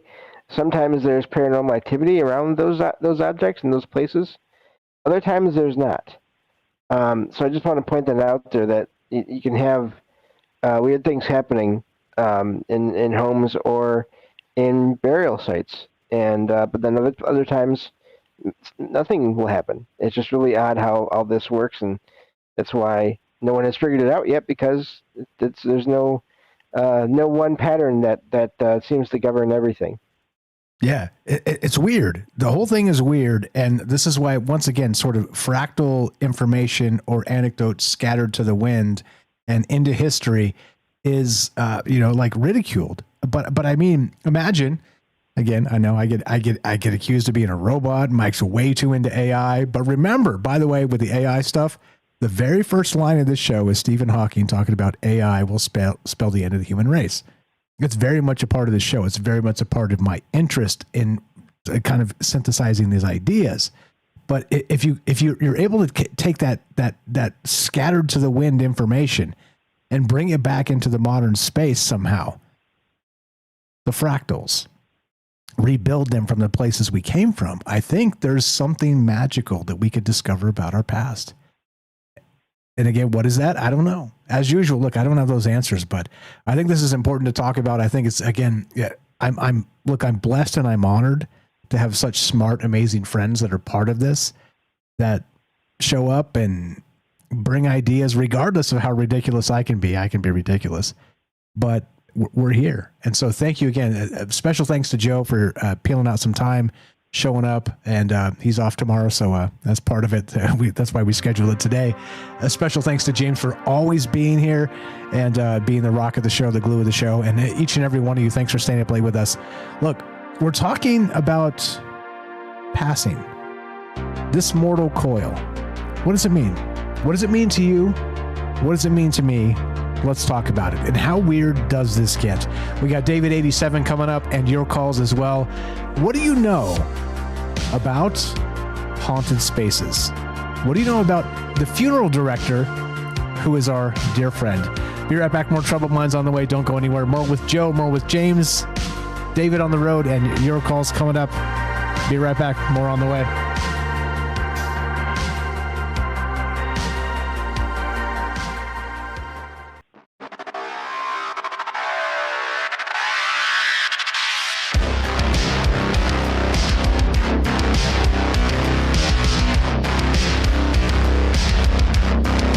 Welcome back to Troubled Minds. All the places, all the things, yada, yada.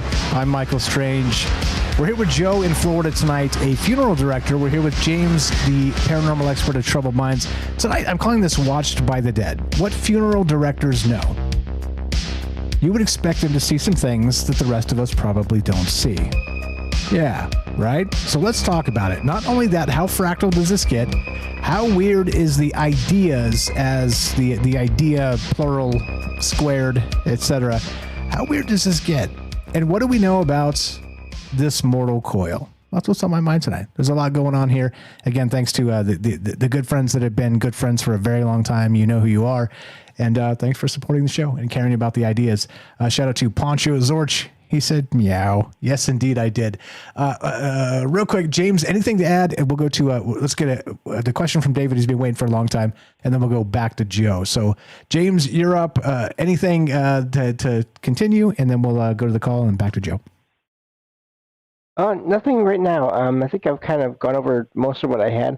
So hopefully you all will help me come up with more throughout the rest of the show here. You bet your bippy. I'm your Huckleberry. Absolutely. Let's do it. 702-957-1037. Click the Discord link at troubledminds.org. We'll put you on the show. It's as easy as that. And let's do the thing. It's cool that Discord has kind of become the way to do this and not the phone line anymore, the old technology. David, 1987. What's up, brother? Welcome back. How are you tonight? And what's on your mind regarding the topic here? Yeah, I've had some experiences lately where I've been seeing more shadows, and it's a little odd, I guess, because I've seen them over past decade, but now I've been seeing them more often. And I think it might be the situation I'm in now, where I'm taking care of my father, and he's old, he's 85, and he's got dementia, and he's getting close to the end. And so I've been talking to him lately, and I didn't know this, but he recently told me that the latest wife passed away in the home, in bed. And so I was like, well, that's interesting. I thought that might have something to do with the shadows I've been seeing, but it turns out I've been seeing two shadows for over the past decade, but now a lot more. Happening a lot more recently, where I've been able to test and see that this is what I'm actually seeing. And say, for instance, I'll be waking up in the mornings, and my room's dark, and my door is closed to my room, and outside the door in the hallway, there's a little bit of light coming in under the door, and the second I get out of bed, there's two shadows that go through the door. And I think, well, is someone else up? Is my father walking down the hallway with his walker? And I go and look out my door and check, and nobody's up. Nobody's anywhere. And this happens about every morning, practically. And And so I kind of laugh because I think you guys are talking about spirits wearing clothing. And I think that they leave my room, these two spirits, because I don't sleep with clothing on. So when I get out of bed, they're leaving pretty quickly because I'm not wearing anything. Yeah, it is weird though, right? Regarding that idea of identity and how maybe the spirit would sort of adopt it. And I wonder too, let's say for instance, and it's a good example, and I'm sorry about your father. That's horrific. I've been through that very similar thing with my grandmother. We took care of her to the very end, and dementia, and it is just horrific to deal with. So I'm sorry you're dealing with that. I'm sorry for your father and just the situation. And in that space, there's this bizarre aspect of trauma. And let's say that, for instance, let's say, and this is just a theory, just throwing it out there. Let's say there's an extended period of dementia, right? It's maybe goes on 10 years or something, or something like that. I think in terms of identity, and when somebody passes on with that level of trauma in that space, do you think they would sort of show up in sort of a hospital gown, or do you know what I mean? Sort of the hospice space that they were in or whatever, you know what I mean? So even though they were like identified as the white t-shirt and the jeans, like I described earlier, do you think at some point it does turn? And then maybe the trauma becomes that identity, and then you see them, in a hospital robe. What's your take on that? What do you think?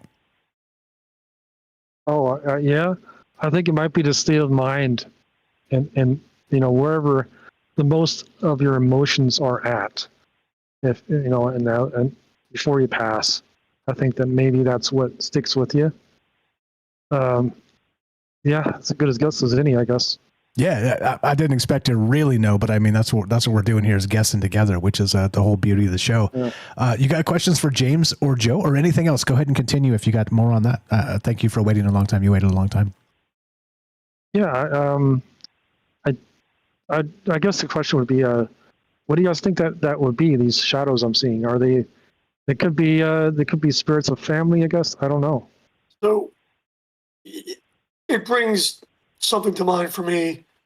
But yeah, family, maybe they're to comfort you, to let you know that you're not alone. Because here's the thing, first of all, it is a difficult thing to deal with. So bless you for doing that. It's a struggle, but it's an honor if you're able to do that and take care of your dad. But you've got to watch out for yourself also. I just had it recently with a good friend of mine. That he took care of his mom. Can't get into the details. We don't even have time for it, but he suffered. And his mom suffered. I mean, there's no doubt. She finally passed away and is at peace, but he had nobody helping him. His family's like kind of turned against him without all of these details. But with you, two things come to mind. Either there's family there, hopefully maybe making sure you're okay.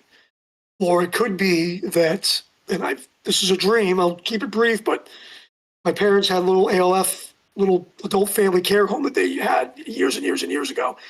And I was living in a separate house away from them, and they had the business. And I woke up one day, I had a dream that there were two angels that were tall. Couldn't really see their faces, but they were like 10, 11 feet tall. And they had a gentleman.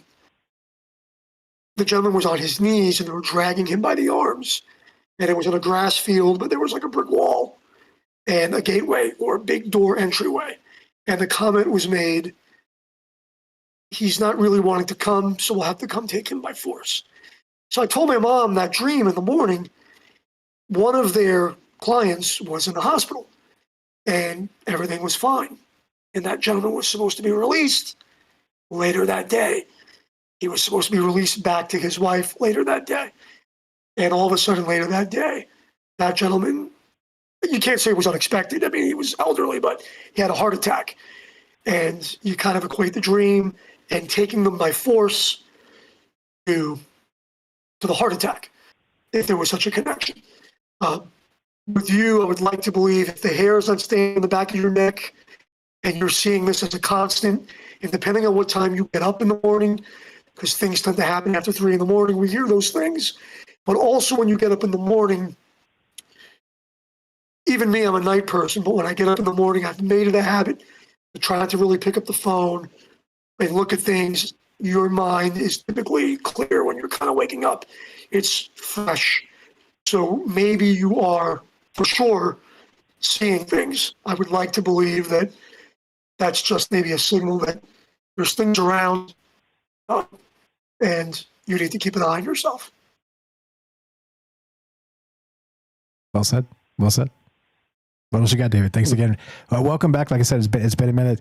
Thanks for being patient with us tonight. I know you waited a long time. Like I said, there's a lot here. There's a lot in play, as usual, in terms of ideas and emotions. And again, like I said, I know you're going through a hard moment right now with Dad. That is horrific. Like I said, I've been through it with a grandma. It is not the best. Yeah. Yeah. My sister's helping out a little bit, but yeah, it's. And I apologize. Can I make a comment that might help you? Sure. Okay. So my buddy, he wasn't getting a response from hospice because it was time, and I don't know how far along she is. But at the end, when family would help, and God bless you for having family help, because it's not an easy thing. I've seen it a lot, obviously. But you might need to get your doctor, and I don't know what state you live in, because I had to pull strings for my friend. I literally called the hospice liaison that I talked to after there's deaths. And I said, hey, looking at a friend, he needs help because nobody's calling him back. And she was able to go up the chain, and he had help. He had help. It wasn't all day help, but he had help maybe bathing, cleaning, and things so that he could get a break. I don't know how far along he's on that path, but you have to watch it. You know, not to be cold and matter of fact, but you still have your life. You still have another chapter to go, so you have to watch yourself. That's all. Yeah, he's having a hard time walking, so he's not going outside anymore. He's getting close. Yeah. I'm sorry. Yeah, that's horrible. Yeah. Not easy. You hang in there too, because like Joe said, you got to take care of yourself. This is not just clearly a very difficult time for him. It's a very difficult time for you. So those liminal spaces we always talk about. Hold the identity, be the best you can be in all that space, and fire stuff. What else you got for all James or anybody else here? Oh, that's it. Thank you. You guys have a good night. You're the best. I appreciate the call. Welcome back to the thing. That's David 1987. Let me know if you got a project going that we can help you with, and I'd love to do that. Okay. Sure. Yeah. Right on. Keep you in mind. Thanks. Thank you. You're the best. Appreciate you very much. David in Utah, 1987, and this is he's one of the ones I talked about as part of that invisible process. I don't know if he's still a truck driver, but he was, at least in that capacity. Like I said, I was too, that invisible process. And this is why it resonates with me so deeply when Joe does what he does. People don't think about when you go to the grocery store, it's just there. Truck drivers. Okay. Or when somebody passes, that it just happens, that the processing of that, mortal coil transaction happens. Yeah, there's a lot of things happening in this world that people don't think about, people don't talk about. They just expect it to be. And of course, I'm talking about the West. There's other places in the world where this is, throw bodies in the river or whatever. But James, anything to add to any of that? And then we'll go back to Joe. And I've got some questions for Joe too, that I have a whole list of questions that I've never asked him that I want to ask him. But James, anything on that? And then we'll get back to Joe and some of these other tales. Yeah, I just wanted to mention that apparitions or experiences before and after, and again, sorry to hear about that, what's going on with David's father, but experiences before and during and after someone's passing, of not just from the individual that is passing, but their people that are around them, are very, very common overall. It's one of those things that I find in my research fairly often. And I think it is important to take care of yourself, again, like Joe was saying, while you're going through all this. I did see that with my own grandparents. As each one of them passed, there was family that were helping take care of them, and then there was the rest of the family that was just trying to help and take care of everyone involved with that that helping take care of them. So, and I'm lucky that, in this case, I have a big family, so there was plenty of people to help out. I helped out in small ways at different times. So, but these the paranormal, the unexplained, the afterlife, spirits, ghosts, whatever, consciousness, they do come around, and sometimes it appears to be relatives. Sometimes it's hard to tell, and other times it's others. And but all of that does happen in and around that time. Yeah, well said. Real quick on dementia and how difficult that is. My grandma, when she was going through this, like she was deep into it, and she recognized my face, but she didn't remember my name. And she would get so excited when she saw me, and she would call me Bobby. My name is Mike, obviously. I mean, that's my real name, Mike. But she would just get so excited that I was there, and she'd say Bobby, and it's like that heartbreaking aspect of how, where we're heading. I mean, and again, hopefully, look, and this is one of the beautiful things about modern science, about modern medicine, about even, like I said, I know there's Luddites out there that are like, why is this guy always talking about AI? Because we're going to be able to put patterns together that we've missed forever. That's why. Interdisciplinary research that might be able to cure this stuff, or at least alleviate that trauma. It's horrific. If you've been through it, it is horrific. Okay, Joe, I got questions for you, but if you want to get to some other things, some other experiences, or whatever you got, we got about 10 minutes left. Go ahead. Well, so you don't have to tell me now, but I've got pages of stuff that we haven't gone through. So I mean, if you want to try to squeeze something in, if the crowd's good with it, I could do more goofy stories in another day. But let's do something a little what I think might be funny, and then if you want, you could shoot some questions at me. Sure. Maybe to just kind of, I don't want to take away, but maybe we'll just lighten the mood a little bit. And this really doesn't have to do with the funeral home, but it does have to do with ashes. And it happened right here in my backyard. But to kind of set the scene, I've always loved fireworks. And I've always been pretty safe with fireworks, pretty safe, because I have stories about that. But, my kid's 14. My wife was due. She was due with our daughter, like in a week or two in July. And it's July 4th, and my mother-in-law, God bless her, she's passed away. But my mother-in-law came to the house with her boyfriend at the time. And there's a lot of stories behind that he wasn't a good guy and everything. But he came with his deceased wife's ashes from his previous marriage, right? So he shows up to the house, and I've got fireworks, and he's got fireworks, and he's got mortars, right? The mortar shells that you put in the tube and you light them and they make big explosions. So this clown, and I go along with it, he basically takes two of the tubes and he screws them to to a little plank of wood, and we put them up in the backyard pool, like elevated. And he's going to tape ashes of his wife to the mortar shells. Stop it. Stop it. I'm dead serious. Michael, dead serious. And I'm like, whatever, whatever, to each his own. And, I was working at the crematory at the time. We're just getting finished being licensed. But anyway, he thought it was a good idea. I'm like, whatever. So this gets into weird happenings. And my wife would tell you that it happened. And it's funny, but not funny. So we're sitting there, and it's the backyard. So we're maybe 25 or 30 feet away. And we launch, they go off, boom, no problem. He does like the next round, and he ties the wicks to the mortar shells together, right? So he can light them together, and, we could have two of them go off at once. So this is funny, not funny. Yeah, it's funny, not funny. So next round goes, and keep in mind, I'm not much of a drinker. I had not been drinking. So next thing you know, bam, one of them goes off, and the other one, the tube lays down and faces us. And it was me, my wife, my pregnant wife, my son, my mother-in-law, my sister-in-law, and then the boyfriend of the mother-in-law. We're all there. And we run, the shell comes out, We run for cover. It hits my wife's foot, the top of her uncovered, sandaled flip-flop Florida-wearing foot.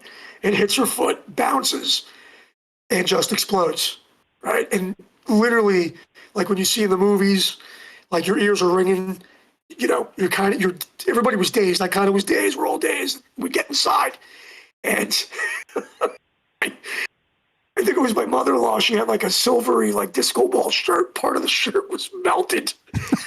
So like everybody was okay except my wife. My wife, who's pregnant, right? And my daughter was born like 2 weeks later. She's in the shower, and we're trying to clean the wound on her foot because her foot was like, she had a cut. It was like busted open. So she was in absolute pain, screaming and in pain on the 4th of July. I take her to the hospital, and she's calmed down. She's, feeling better because it was superficial, but it hit the bone so hard. She had like a bone bruise for like ever. But we're there in the hospital, and we're looking at each other. And she wasn't mad. We were like, I'm like, so what are we going to do? Who are we going to blame? And she's like, you did it. And the embarrassing thing was when the doctor came in, I looked at the doctor and I'm like, hey, listen, she's pregnant. I'm not drinking, but are we the first ones tonight? And he goes, oh, yeah. He goes, you guys are the first ones in here tonight. You broke the ice. That's what he's doing. He had a beer, right? Like he's like, I got one for you. He like goes into the cooler and gives you a beer. Yeah. So, and I never lived it because forever my wife would be like, these shoes hurt me. They hurt the top of my foot. Like she's never, every once in a while it comes up, that she doesn't let me live it down. But that happened. And then on a side note about fireworks, again, this time not with ashes, but my wife was in Italy with our son. He graduated and she was out in Italy. And that was like his graduation trip. And I was here with my daughter and my mom. And once again, I had a big 4th of July thing going on. And we did it in the parking lot at the arcade next door. And I put a big white tarp out to collect all the debris, me and the neighbor, because we didn't want to have to clean up the parking lot. So we get done. I roll up the tarp, put everything in the back of the truck. There were some unspent fireworks to the side of the pickup truck. I pull up to the house and I hosed everything, or I thought I hosed everything. So everything is wet, everything is hosed, and I'm sitting in the pool, and it's like 1 o'clock in the morning. And I hear firecrackers go off. I got to find the pictures, probably not tonight, but I'll post the pictures of later on. So I hear like some bottle rockets, just simple bottle rockets go off, and I tell my daughter, I go out front and look and see. It's like 1 o'clock in the morning. So next thing you know, my daughter is running through the house. I'm in the pool. She's screaming. She looked like Macaulay Culkin from Home Alone when he slapped his cheeks. She's like, the truck's on fire. The truck's on fire. I run out of the pool. I'm slip sliding through the house. I grab the hose. My mom's calling the fire department, right? I'm telling her to hang up because I'm hosing out the back of the truck. Basically, the tarp melted and started melting into the rubber liner. And I put the fire out from the truck. And wait, it was your truck? It was your truck? Your truck? It was my pickup truck. Yeah, my pickup truck was on fire. And everything, the tailgate, the back. I hosed that damn thing off, right? So then, insult to injury, my wife calls from Italy at like 3 a.m. and she's like, how's everything? And, she tells us about her day, which was crazy in Italy. And she's like, how are you guys? And it's on video. And she goes, I see you have all your fingers. And I was like, well, about that. And I told her, and she's like, you asshole, Well, about that. So like a week later, I'm in the junkyard, right, trying to find a matching maroon tailgate for an F-150. And all I could find is the red one. And I'm doing the walk of shame through the junkyard in the Florida heat. And the cashier looks at me, and I've got this big-ass tailgate on a two-wheeler. And I looked at her, and I said, I think I saw Jesus out there. That's all I could tell her, right? And she's trying not to lose it. And I was like, I about died. I about died. So anyway, I still have the pickup truck. But, yeah, that's my second experience with with fireworks. That's awesome. And there's that weird sync where they're trying to launch ashes into space and this type of stuff. I never thought about it on like a bottle rocket. So I mean, Yeah, ashes to ashes, dust to dust, indeed. Anything on that, James? About a minute left, and then we'll come back and finish this up. My goodness. That that is wild. Wow. Yeah, I mean the idea of sending ashes to space, I mean, it always makes me wonder. You know, I mentioned this before. Is there paranormal activity out in space? Not just because of those satellites or rockets trying to do that, but just in general from the planet moving through space. And of course, I have no idea, so I'll leave it at that. Nor do I. Well, I do have an idea of this. Thank you for the generous donation over there on Rumble, the Roberts. He says this: the reason ghosts wear clothes is the dad, mom, grandma, etc. don't want to be shocking you even more by appearing before you naked, should you actually see them. And there it is. There it is. Good point. Appreciate that, Robert. Yes, indeed. There are some things that we don't need to know, and some of those things are, obvious in this moment. We're here with Joe in Florida, the funeral director, James, the paranormal expert at Troubled Minds. Taking your calls. Watched by the Dead. What funeral directors know? What else don't we know? Be right back. More Troubled Minds coming up. Do not go anywhere.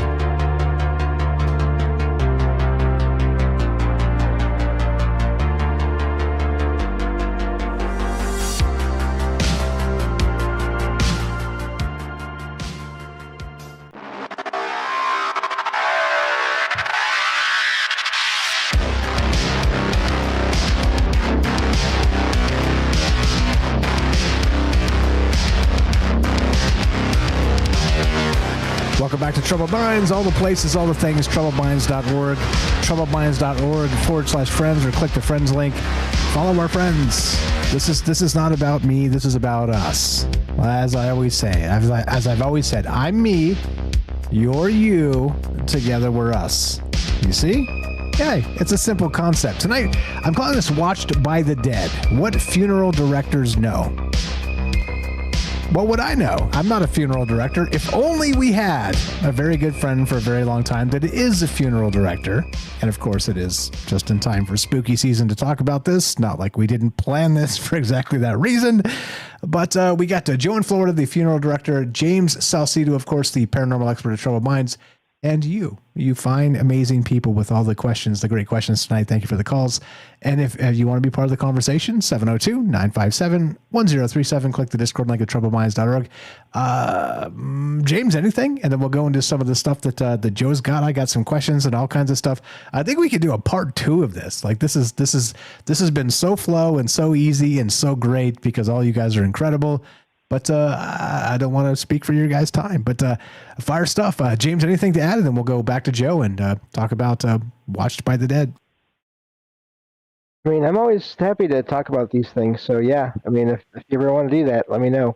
I was also just joking in the chat. I think there must be a ghost in the parking lot behind me because there's this one vehicle that the alarm has been going off on it like 5-6 times now tonight in the last hour or so. So, I don't know, but funny the timing on that. Right in the middle on the show. Good thing it's kind of a little ways away. I can't hear a thing. You're good to go. But that push to talk, it plays well, doesn't it? It does. But yeah, no, nothing else to add right now. And looking forward to what the questions and seeing what I can provide as well. Okay, I got some questions, but Joe, do you want to tell the famous? So here's the thing too, right? And when famous people pass away. And when famous people pass away, there are cremations or processing of the psychopomp, again, conceptually, of the funeral director. You want to tell that one, or you want to put that in the back pocket and maybe come back another time? Well, I was thinking like famous people. So we're on the right track. So I was thinking, you've great questions, and everybody's been gracious, and it's a good knit community we got. Mike, you're a great host. I figured maybe we could address some of your questions, and then I could either do the beef jerky story, or I could do the other personal hockey story, which I've said before, but maybe not everybody listened. And if you want to do a part 2, I'm sure we could work that in. But I just didn't know what nature. I didn't know what the nature of your questions are, so that maybe we can leave the show on kind of a lighter note, if that makes sense. Yeah, definitely. Okay, so Pete asked, shout out Chef Pete. He asked question number 3. Okay, so here's my questions. Number 1, have you ever felt like you were being watched or evaluated while working on a body? Whether it's cremation, whether it's going to be what's the other thing, embalming, or any of the rest of that. You ever felt like a presence kind of looking over your shoulder? Is that anything you've ever experienced? Or and all of these questions fall in line with that not just you, but people you've worked with that maybe personal experiences they've told you. So it doesn't have to be necessarily you, but kind of in the space of your professional business there. Yeah. So I'm gonna ask the question again. Have you ever felt like you were being watched or evaluated while working on a body? So at the crematory, yes, there's been times where, and I don't know that it's so much you feel, or maybe that was like that in the beginning, but it's part of a habit. So I'll give you an example.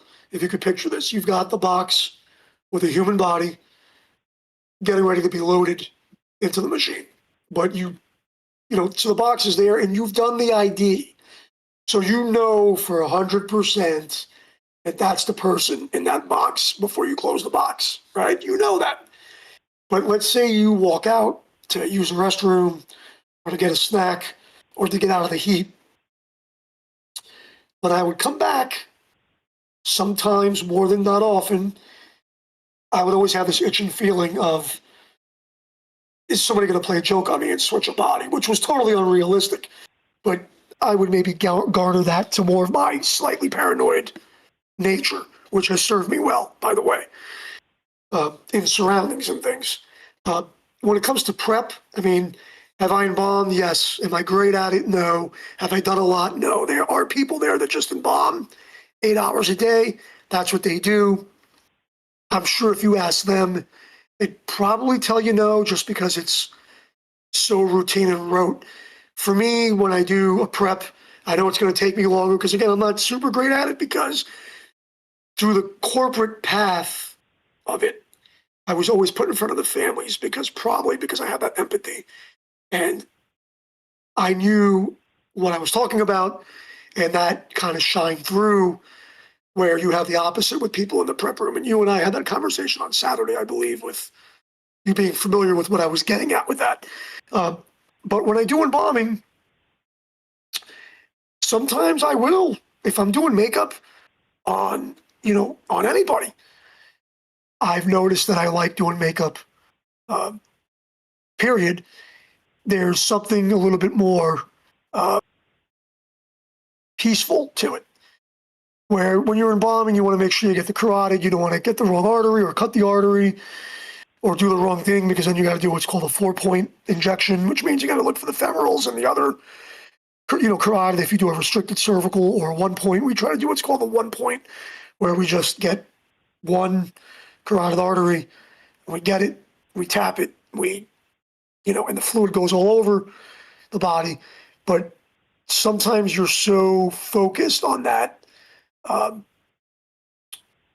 don't know that somebody's watching you, but you know that the family's going to be watching the result, if that makes sense. Yeah, like you can screw it up. Like you can actually screw it up. Yes. And it's been, as you when we started tonight, you were talking about how you ended up kind of being drawn into this is because somebody else screwed something up massively. And so this is as usual, right? Like, hey, be careful what you eat. Be careful of any service you engage with. And I'm not going to tell you my car repair story recently, but there are thieves out there that would lie to you and tell you all manner of things that are not true and not real that we should be wary of 100%. And that is one of those tropes, right? Like, as you're sort of being the modern psychopomp in that space, again, just using that as a descriptive term of the old ways. Clearly, you're not Osiris or something, but in the modern space to the materialist, that's kind of what you would be. Okay.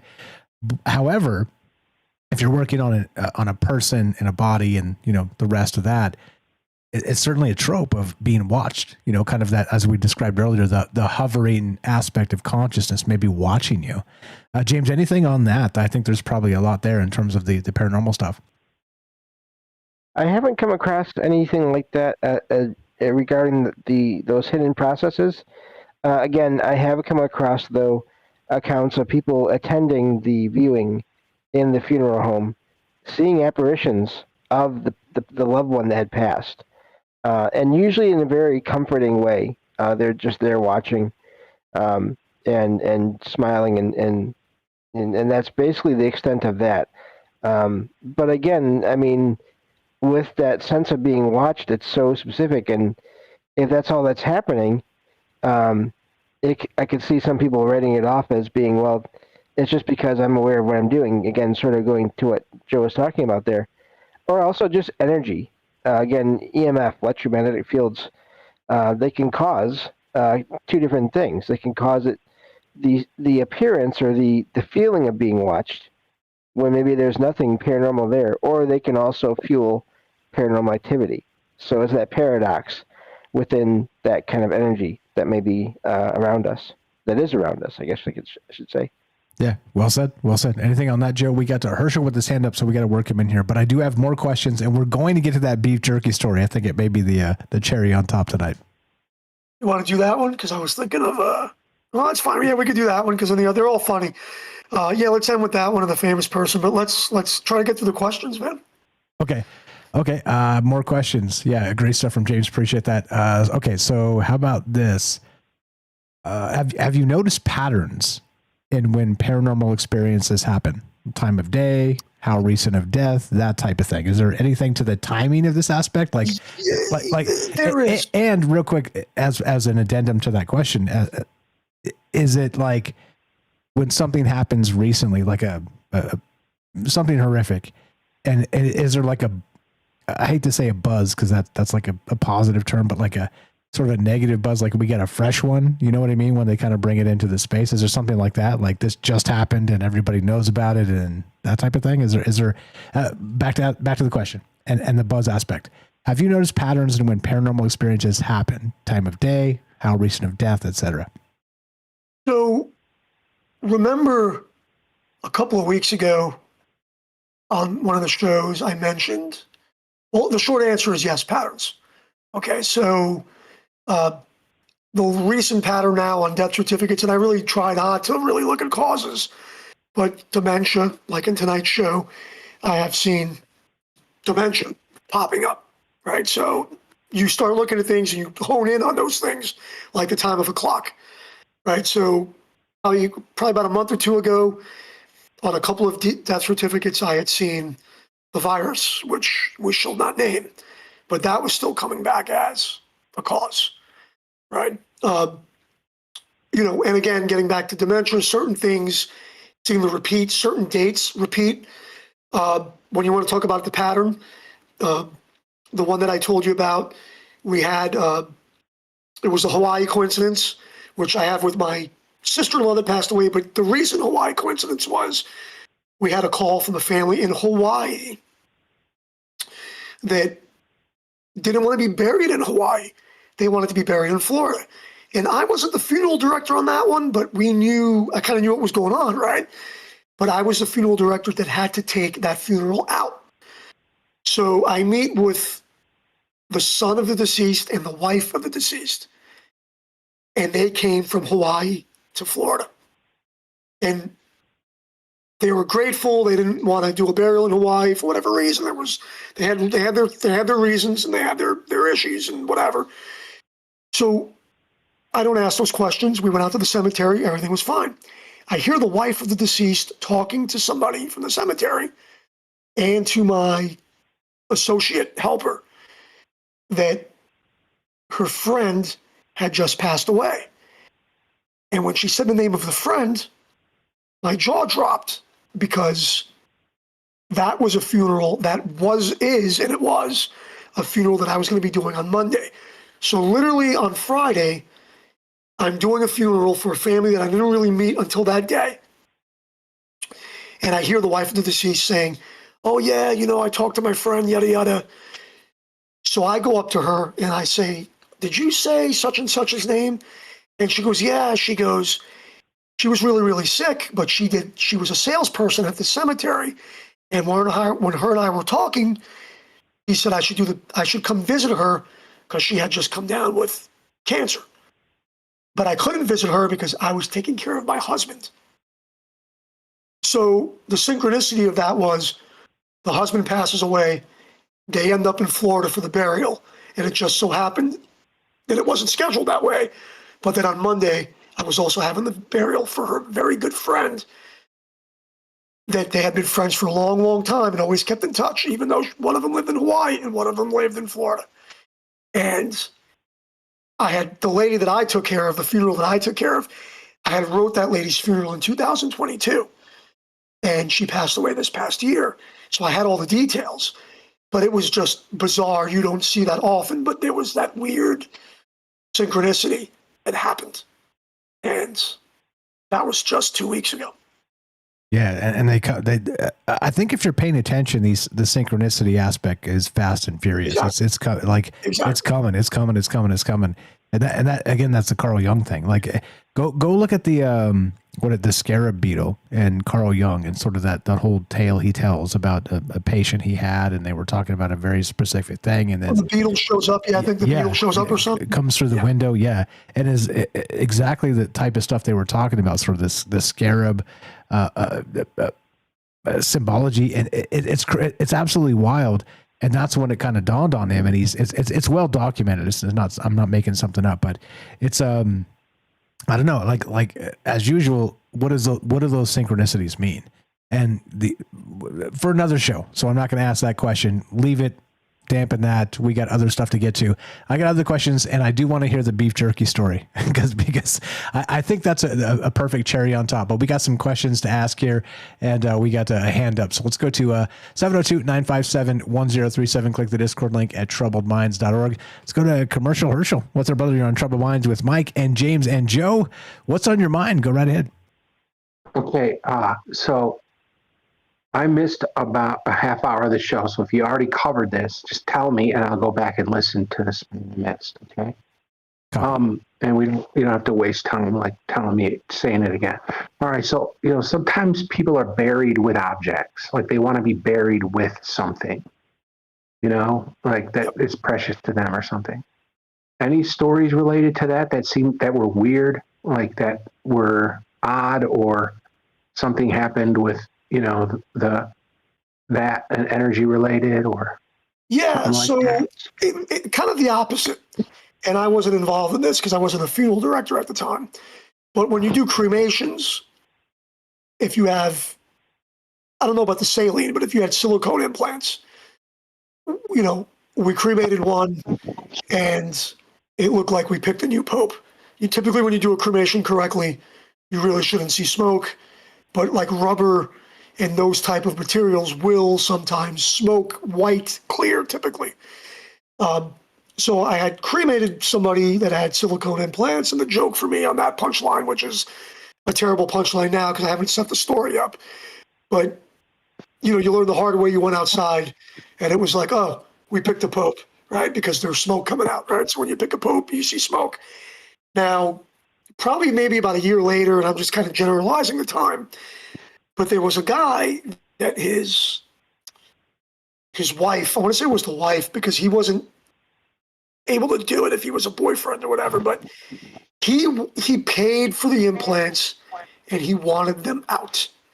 And I'll be damned if, because it was corporate, they didn't want to get pushed back because it would have been a family place, would have been like, we can't do it, and that's it, sign a waiver.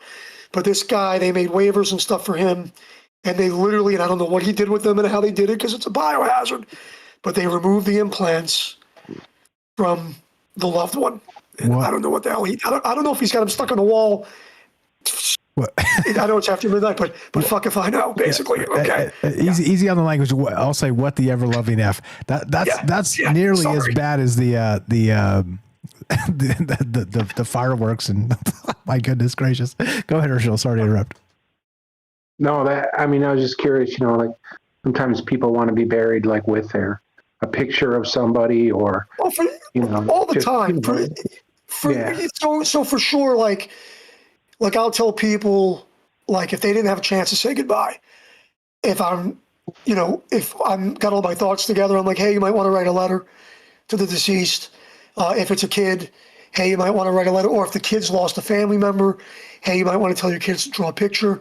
I mean, they do make caskets with compartments that, like, keepsake boxes. So you can, like, open up part of the casket in the rim and put stuff in there.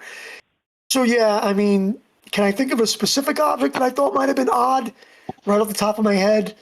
Not really. I could tell you stories about people that got in trouble for putting, other funeral directors that got in trouble for putting, like, a dog's ashes in there. So to me, that's not weird. Wanting to maybe have your animal with you, but technically you're not supposed to. But if you tell the funeral director, hey, look, put this in there, they don't really ask questions. They should just do it, unless you're going to a military cemetery. If you're going to Arlington, somebody that I know got in trouble. He didn't get fired, but he tried to sneak a set of ashes for the loved one in the casket, and one of the embalmers, before they let the body go on the flight, found the ashes. And it could have been a big deal, but it was kind of blown under, But those are the things you kind of see. Nothing weird, like nobody wants to be buried with sex toys and vibrating dildos or nothing like that. Even though, you hear stories about people being mean and shoving something up there, doing, I hear stories about people doing shitty things, and I would never think of doing something like that. That's more for another show. That's like the ER on a, ER visits on a full moon, whatever. Yeah. Go ahead, Ursh. What else you got? No, I just was curious about that, if there were any interesting stories related to that. That's something, I mean, because, it's. I'm sure there is. I just can't think of it right now. Yeah, that's what I figured. All right, well, thanks, you guys. Really, really great show. I like that we can have these conversations. It's good. Absolutely. Thank you. Appreciate the questions and the call. You were the best. You know him. You love him. Commercial Herschel is the easy name. Search that. Easytopian is the name of the podcast. He's about to release a new book. We'll talk about that when that comes out. troubledminds.org/friends. Scroll down a little bit. It says follow Herschel here. Please do that. Was Herschel the one? Did he post? I think earlier I was looking at the video about the ovals in the sky. That's him. Yep. Absolutely. So last night, on a side note, I was out back lifting weights, and because I got my weight bench just out in the open, whatever. So I'll just try to lift when I can. And I'm always looking at the sky. Lately, I haven't seen anything, but last night, on a side note, if we have a minute to, because I'll go to the beef jerky story, but I'm looking out there, and usually the airplanes that come into St. Pete Clearwater, they fly the same pattern. So I saw a dot in the sky, and I'm like, that could be a satellite. I'm thinking, and it was like a round little star. I see it, and then I see a plane. I mean, I know it's a plane. I see a plane coming in. I see the land, the lights blinking and everything. And I'm looking, and I'm like, well, those two things are close together, but they're going to pass at different altitudes. So this oval or this circular light, whatever, that was sitting there, it just like disappeared. And the plane kept flying. And I'm like, well, wait a minute, maybe it went behind the cloud. I've seen enough things that my hair wasn't standing up on end or nothing, but I stayed focused on that area. And that other light never appeared. And the plane, flew over the flight pattern and went to the airport, and that was the end of it. But then he posted that today, and I'm like, yeah, man, there's stuff, there's stuff out there. And, yesterday it was like, oh, I had another sighting, no big deal, whatever, But yeah, it becomes commonplace, at least in the propaganda space. And then, and this is the thing too. Never mind, it's too late to get into that. But the 3-eye comet atlas, whatever the hell.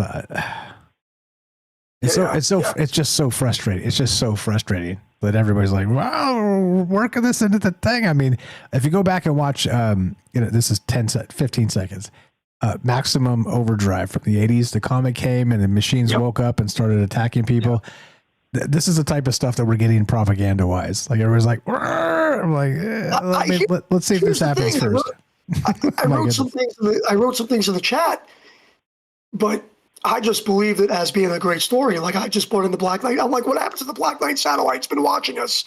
And, UFOs appeared after a nuclear explosion, and now they're checking out AI. They're checking out our next best advancement. And let's just say there are rocks out there.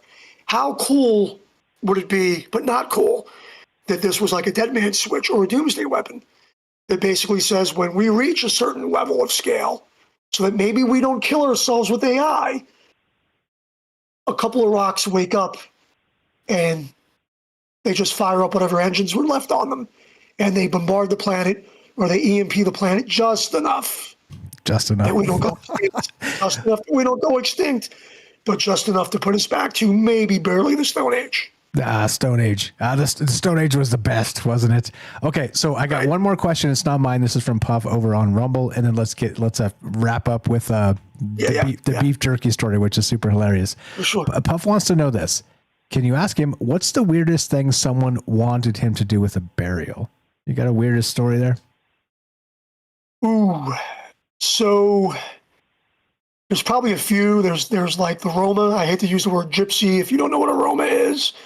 That was an experience that somebody I know had. Without getting into the details of that real quickly, I could tell you a quick funny one. We had somebody that was Buddhist and Catholic, and they were being buried in the Catholic cemetery. And it was a great funeral. I did everything for this family, right? Everything. And then my partner, he's like, hey, Joe, you worked hard on this one. Let's all go to the cemetery together and I'll do the burial part of it. Now, the saying goes with Catholics, feet to the east.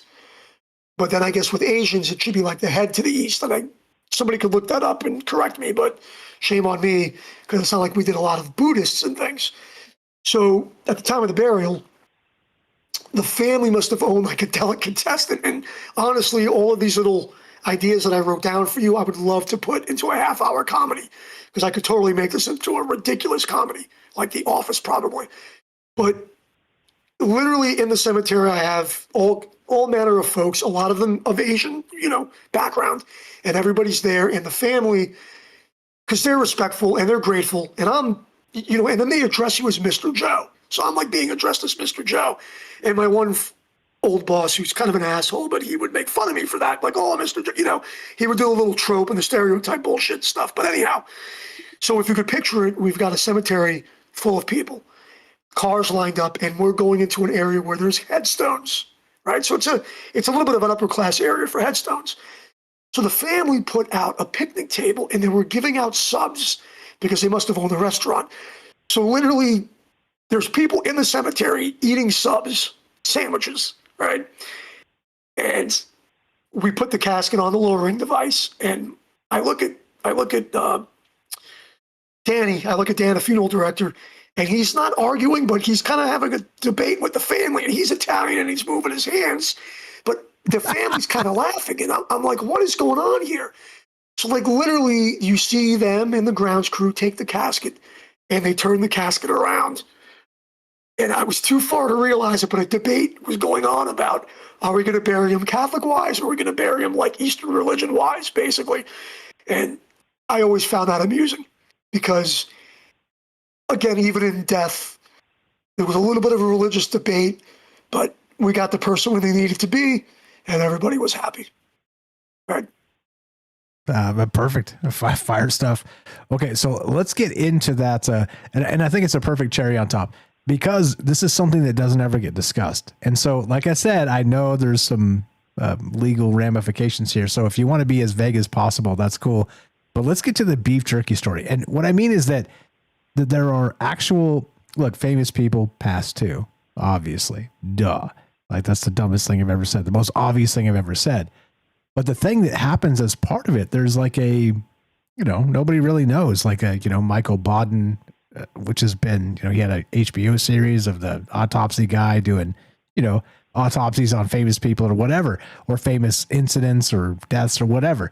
But you kind of don't ever know anything about this because why? Like, how come, like such and such doesn't say such and such from such and such because this person, because there's legal ramifications. So be very careful about how you attack this. But I asked you 10 times if you wanted to tell the story, but it was super interesting to me because this is one of those things that's like, interesting. Go ahead, sir.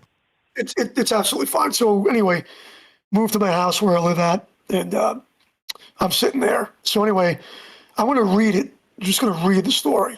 So basically, who likes beef jerky? Who likes beef jerky in wrestling? You know, if we're just going to say that, beef jerky and wrestling, right? So I really don't care for beef jerky, but I enjoyed wrestling when I was a kid, you know, and I'm sure a lot of people did. So this particular case required me to sign an NDA before the actual cremation. So that's kind of the argument, but it's been years and years and those things expire and we're not using real names. So, but I used to work like the afternoon shift at the crematory. So it was another day of me sleeping in before my afternoon shift at the crematory. You know, as I lay in bed, I could hear the whining of some ambulance horns. And basically I thought it was the nursing home that was down the road because you would always hear you would always hear the ambulances pulling up to the nursing home quite regularly. And I didn't think anything of it. So it turns out later that evening on the news, it was mentioned that someone had had a heart attack and crashed their Jeep into a tree by a church, which to this day still has a little memorial on the tree here and there if you pay attention and look. So it's just, you know, so that was in the news and it was somebody that still is famous. So nothing's connected. You just hear it on the news. It's public information. But about a week later, and I went to crematory and I'm doing the last cremation of the day. So my boss comes in and I have to sign an NDA for somebody who was famous. So when we did the ID view and we opened up the box, you know, of the family member, and what I saw was basically a childhood hero. And he was a fun childhood hero who I always liked over that moron Hulk Hogan, right? So it was just a minute of seeing an old wrestler who did have Slim Jims placed in the container with him. He was the face of some pretty amped up speeches while talking to Mean Gene Okerlund on a Saturday morning on wrestling, and he would later step into those Slim Jims on commercials all over. My boss and I said our goodbyes to a childhood hero, and that was it. I used to do a pretty decent impression of that particular individual because, you know, I'm of that generation. When I was 10, again, so wrestling was cool to me when I was 10, and then when I was 12, it was not cool anymore. but yeah, when you told me that story, I was like, "Ooh, yeah!" that's kind of how I was feeling. Yeah. So a lot of those guys live around here, you know. You know, I don't think I've met. No, my wife met some of the Bucks players from the first Super Bowl that they had won. I don't know, the last whatever it was with Mike Allstott and stuff, like at the beach. Like, you know, I've had famous people come into the club and everything. Never met that I could recall.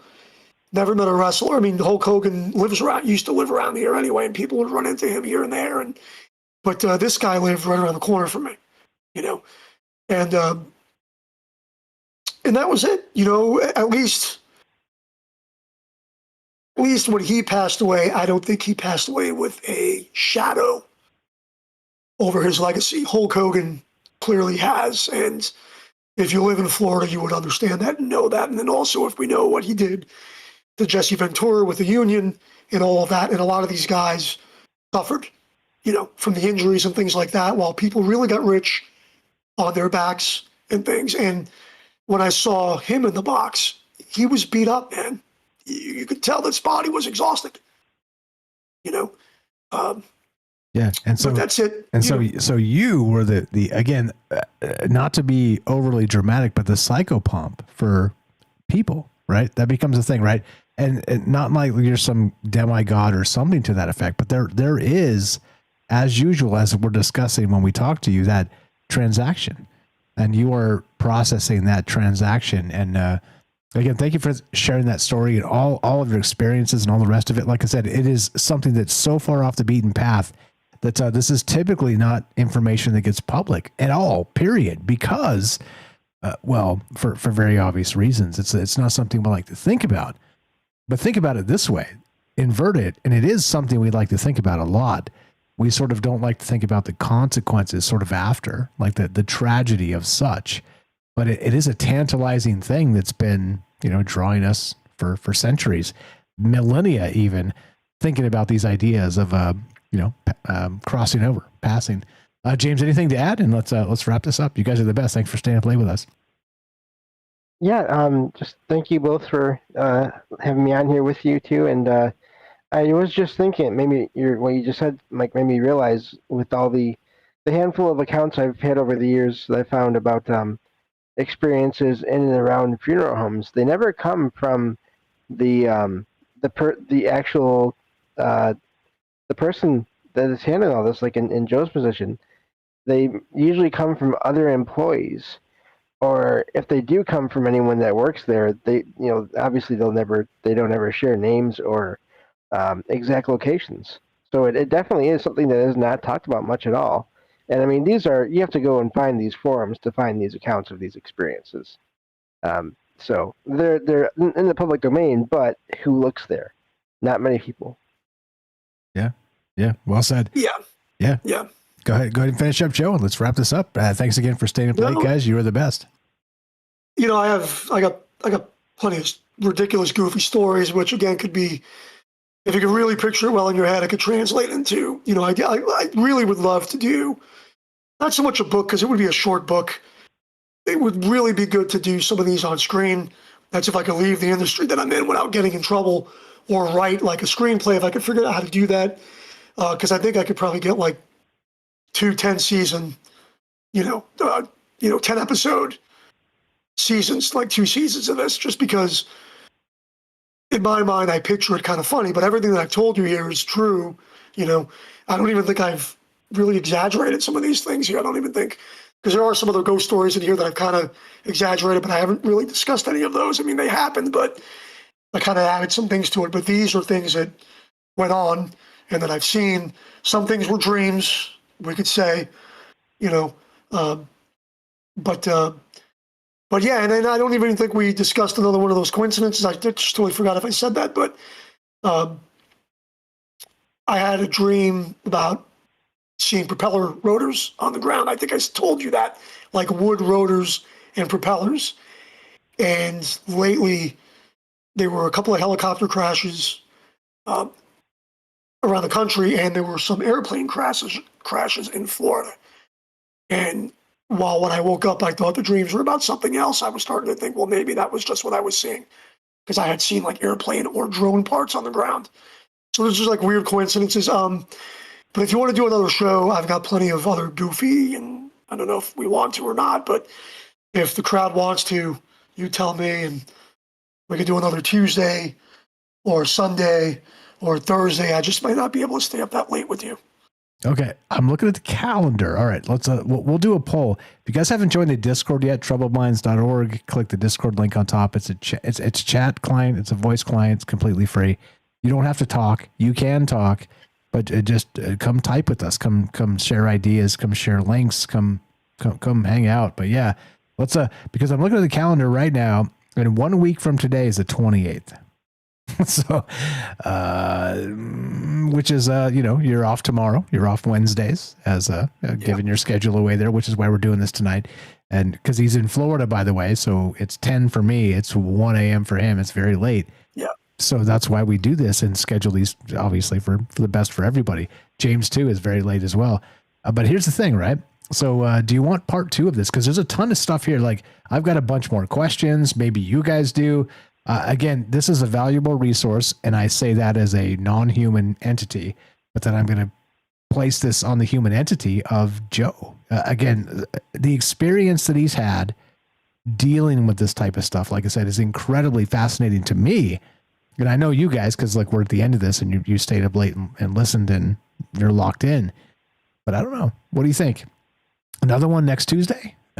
Maybe a different angle, some shadow stuff, or some, I don't know. Anyway, you guys tell me, as the thing goes when you come out for the encore. Yeah. The more noise you make, the more we're likely to do this, but appreciate your time, Joe. Thanks again for being part of this. Thanks again for scheduling this, and God bless you for what you do. Like I said, look, I'm in a field where I don't have to deal with that type of stuff. And so I'm grateful for it. And I'm grateful for the people like you, for you, that do handle these things. This can't be an easy weight on your heart. And so thank you for sharing it. And I know it's an outlet too, and you're glad to be here as part of it. But like I said, if you don't speak about these things, these are things that we end up I don't know, like forgetting these things happen entirely. Yeah, for sure. Thank you for the time. I'd like to thank the audience. I don't know if I had a few people that I let know just because it's like when I DJ, I don't tell my friends that I'm DJing just because I'm afraid I might fall on my face. I just have that. I don't know if it's a humbleness, but everybody here is always supportive in this group. If anybody that I know from my local area listened, I hope they enjoyed it, and I thank them for listening. And if you want to do a part 2, like I said, we could talk later in the week, or just, if I get on the Discord and shoot you a message or over the weekend, I have no problem doing something else again, I think, on Tuesday. As long as I don't have a concert, I think, I know this week it's Flock of Seagulls. I think we're going to see on Thursday. I don't think I have any concerts to go see on a Tuesday. I've got to see, but I'll check, and we could do something. Okay. So. All right. Again, if you guys are super interested, ping me in all the places, send me an email, hit me on X, hit me on Discord, and I'll put up a poll there too. Round 2 of this. I have a bunch of questions I didn't ask. And of course, there's a bunch more questions that maybe you guys want to ask that weren't asked tonight, because so much of this is fascinating.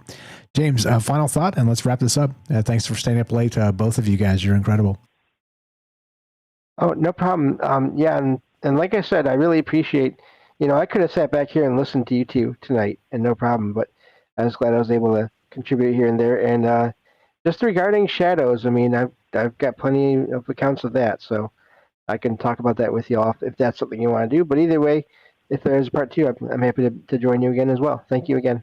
And we'd be honored and glad to have you. I appreciate you very much.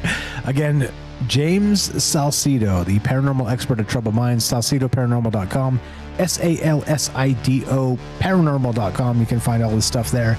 troubledminds.org/friends. Joe, thanks again for scheduling this. Thanks for setting it up. Thanks for sharing your life experiences in a space where the rest of us are like, wow, people actually do that? Yeah, you're that guy.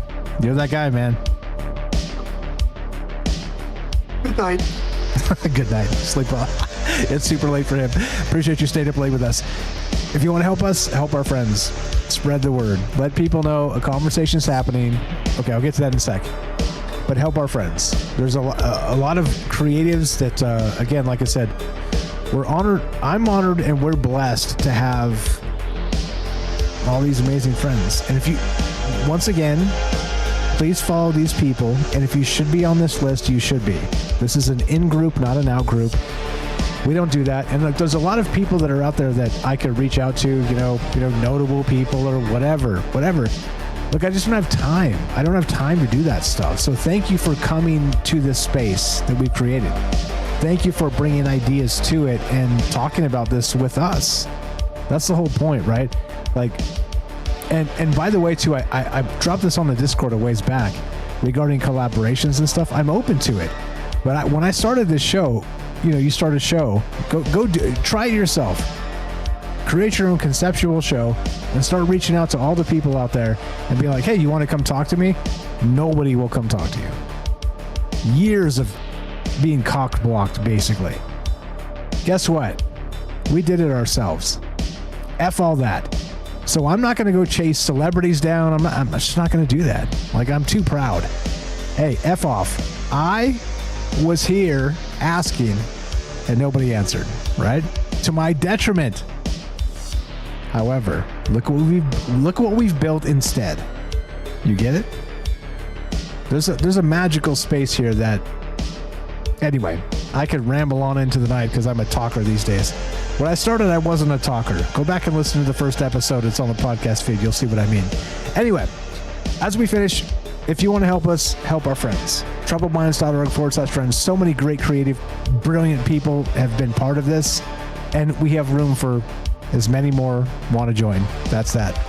If you want to help us directly, spread the word. Let people know a conversation's happening, but we're not going to talk about the political space. We are not going to chase down their narratives. I'm not going to tell you who to vote for. Look, I have my own ideas regarding that, but it is grotesque. It's grotesque. because the choices given us are grotesque. If you want to help us directly, you want to buy some merch or whatever, troubledfans.com. Please buy the hats. Please do the things. There's the music. It's all there. troubledfans.com. All right, as we finish, it goes exactly like this. Thanks again for staying to play with us.